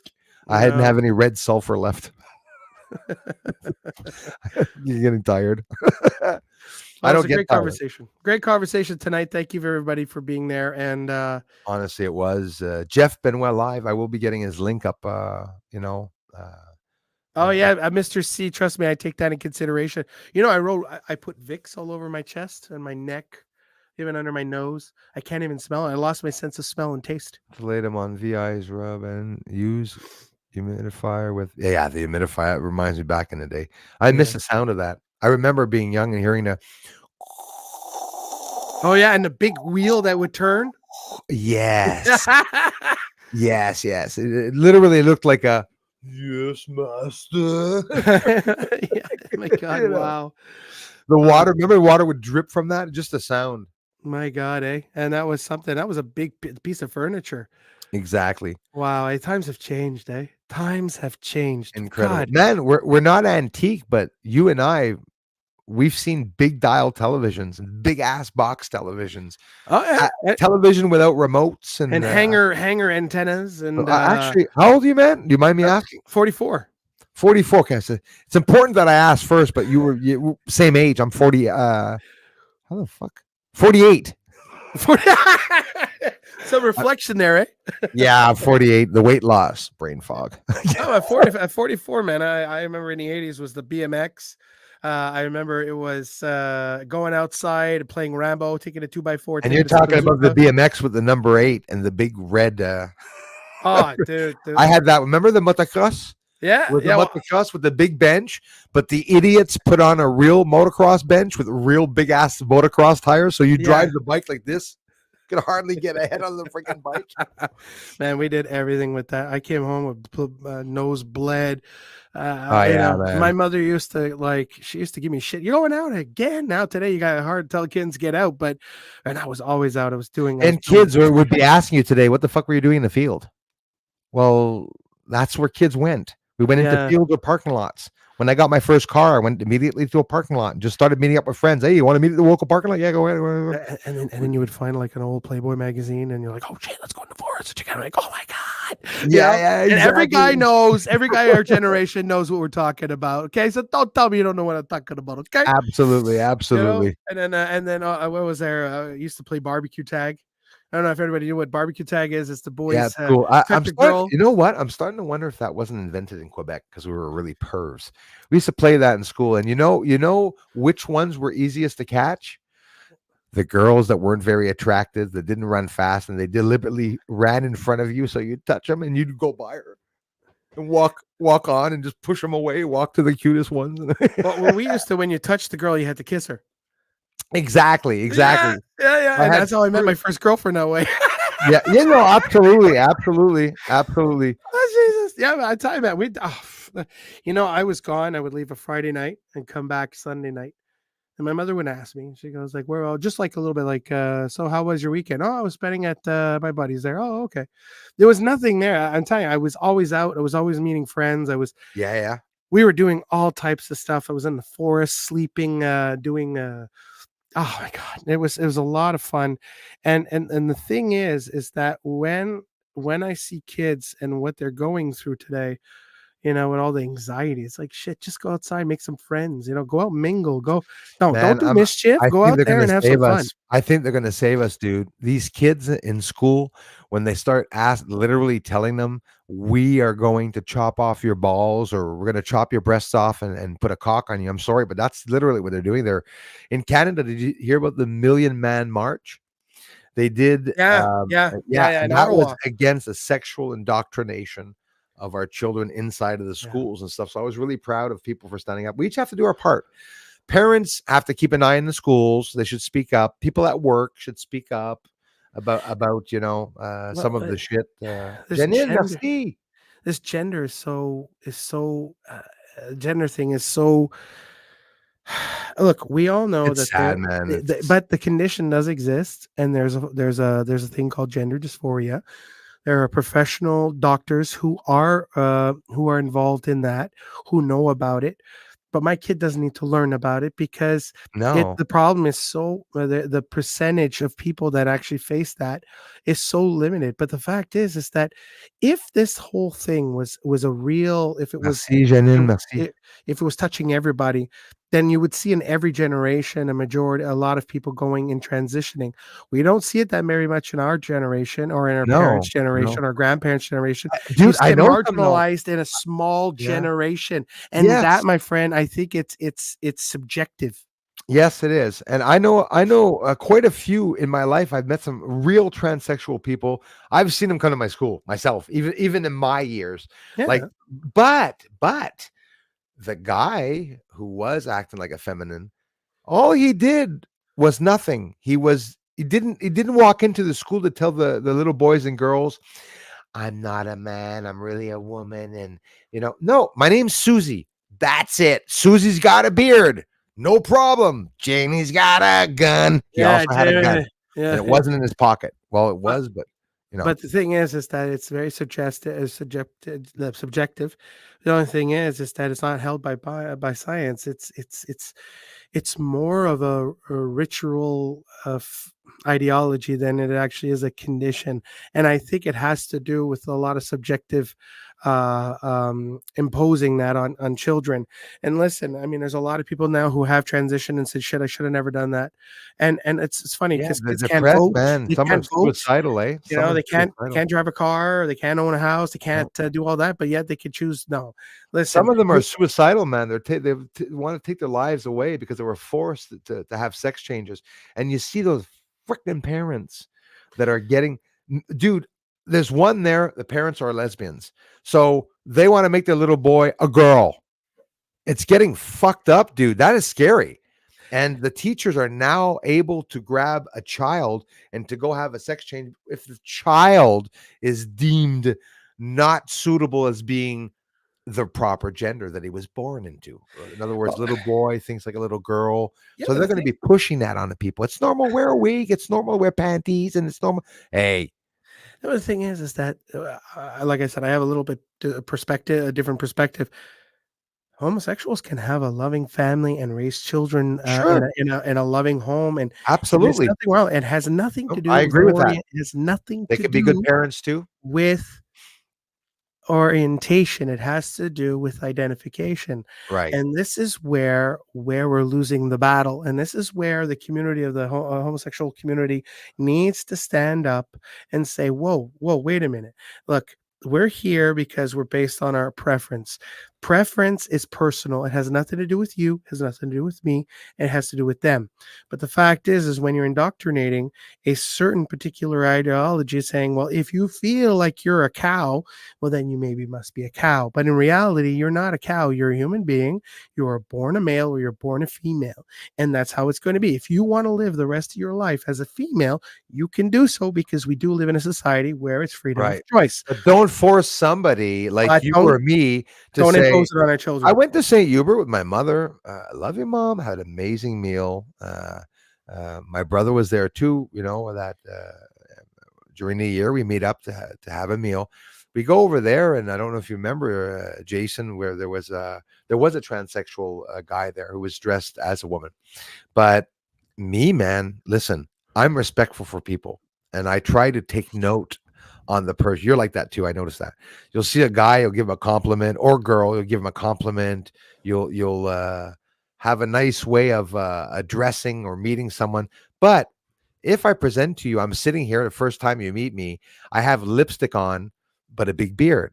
Well, it's not okay. Yeah, sure, it's funny, but it looks funny because it's not something that people are used to. I understand how people can be attracted. I can't understand it, but I get it. I don't like men, but some people that do, okay, they're allowed. If I was born homosexual, I'd be liking men too, and I wouldn't be liking the women. I get it. But homosexuals don't, they walk around naked, but they never did before. So all this transsexual people are making the transsexual people look bad. But I'm sure transsexuals are saying, we are not doing that. We would not talk to children in schools. We would not go naked into a fucking friggin' parade. It makes me sick seeing that. Yeah, I'm straight, man. You're straight. What, are you gonna go there with your wife? Me and my wife are naked. Look at her titties. Look at my balls, because we are straight people walking Yeah. around. It's so friggin' retarded. But No, it's the sexualization doing that. generation, and whether if you are transvestite, whatever, the sexualization is something that happens later in life. It happens when children understand their sexuality, and Yeah. it's from there, if they need special needs, then they can go see these specialists who are trained for those such Oops. situations. Hey, Jeff, What? Darla has her cat suit on. Oh, I knew it. She I has knew a she cat was. suit. She when she says identify as a kitty cat, the husband's watching. That Well, means I'm upstairs in my suit. but it needs to stop, because it's and I, my daughter comes home and she says, I'm very confused, Daddy. And I said, what? Well, because they asked when we're born, who chooses who is a boy and girl. And my daughter lifts up her hand and she says, it's God. God chooses who you are. And the teacher says, no, that's not the right answer. Wow, dude. Yeah. Oh my God. Insane, dude. So it was up to a point where I told the school, when you give the course, you take my daughter out. I don't care if she sits in an office 5 by 5 give her a book and she'll stay there for the rest of the class. And they did that, and they respected my wishes because I didn't want my daughter, because then they were coming home. That my oldest came home very confused and puzzled. And that right there was very dangerous because, and she's the one who said, she's the one who says, it's very stupid, Daddy. You know what? Isn't it God that you? I said, well, yes. I go, when you're born, I didn't. I said, okay, if you really want to go in biology, my sperm chooses, if you're a boy or a girl. But the fact is, I don't have and say, okay, you know what? I'm going to have a boy, and happen to be a girl. So I said, in reality, it's God who chooses. And I said, listen, that's how it is in our biology. That's how we are. X, X, X, Y. And I can't believe we're actually having this conversation, Bruce. I can't believe we're having this. It's sickening. Is this conversation, because it's something like saying, hey, I breathe air. Absolutely. No, you don't breathe air. You breathe oxygen. Exactly. A combination of other things. Yes, but it's air. Stu, thanks for serving, brother, man. But listen, thank you so much for supporting Bruce with all your super chats and stuff like that. Message pour votre sport. Écoute, c'est énorme ce que vous faites pour Bruce. C'est quelqu'un qui a besoin. Donc, merci pour vos dons. Thank you very much for your donations. So, Bruce, I'm going to call this a night. I'm going to thank you so much. Hey, thanks a lot, man. And we'll definitely plan something next week there, and we'll definitely get together and make a live together. It'll be fun. People will love it. We will. No, absolutely. See, me, you know what? I just fixed up something here. My computer crashed. $8,000 computer on the floor there. Oh, wow. I have no more Wi-Fi. Fini le Wi-Fi. I'm connected. The modem is sitting on my computer. Oh, good. And I think that's the best way you should do it. Oh my God, dude, I have an amazing connection. Janine, merci vraiment beaucoup. Jeff, pas censé être en train de te soigner.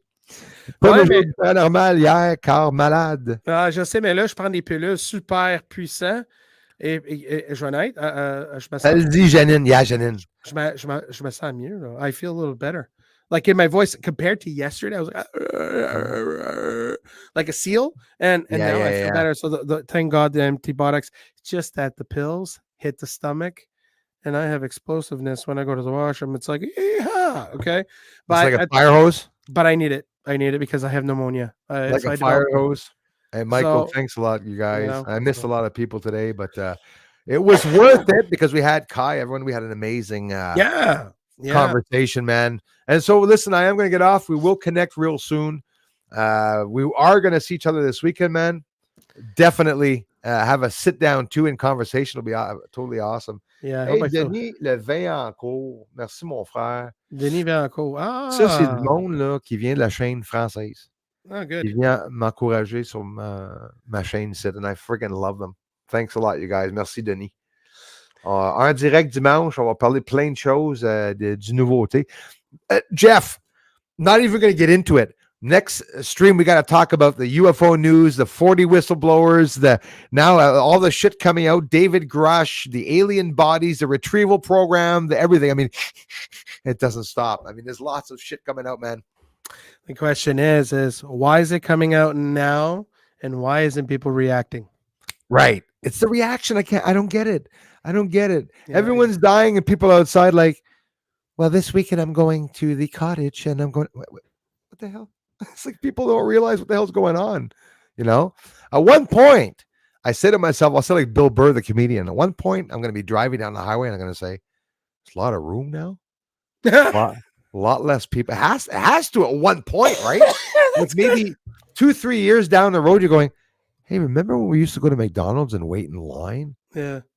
Hey, shit, there's no more lines anywhere? Yeah. It's awful quiet there in Times Square. There's nobody around. Absolutely. Good night, creatures, says Count Derpula. Hey, thanks a lot, you guys. Man, again, stay in touch. I'm on tomorrow.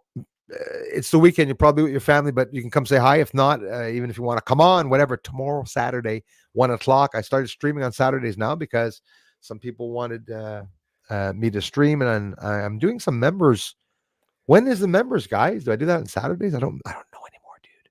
Oh, I don't know anymore. It doesn't matter. Fuck the streams. Talk to you soon, Jeff. Say hi to your wife, family, kids. Big hug and kisses, y'all. And we're going to talk soon, man. Again, I had an amazing time. Jason, thanks for coming on tonight. Always an amazing time that we have. Thanks, mods. Thanks for the generous contributions. Thanks for listening, everyone. Really appreciate that. How many people watching? 50. That was slow, man. A couple days been slow, but some amazing support from everyone. Janine, merci encore. Jason Berezny, the generous contributions. Martin, Denis, thanks a lot, you guys. Man, I love you, bro. We'll talk soon, right? You too, buddy. Take care. Take care. Bye-bye. Bye, guys.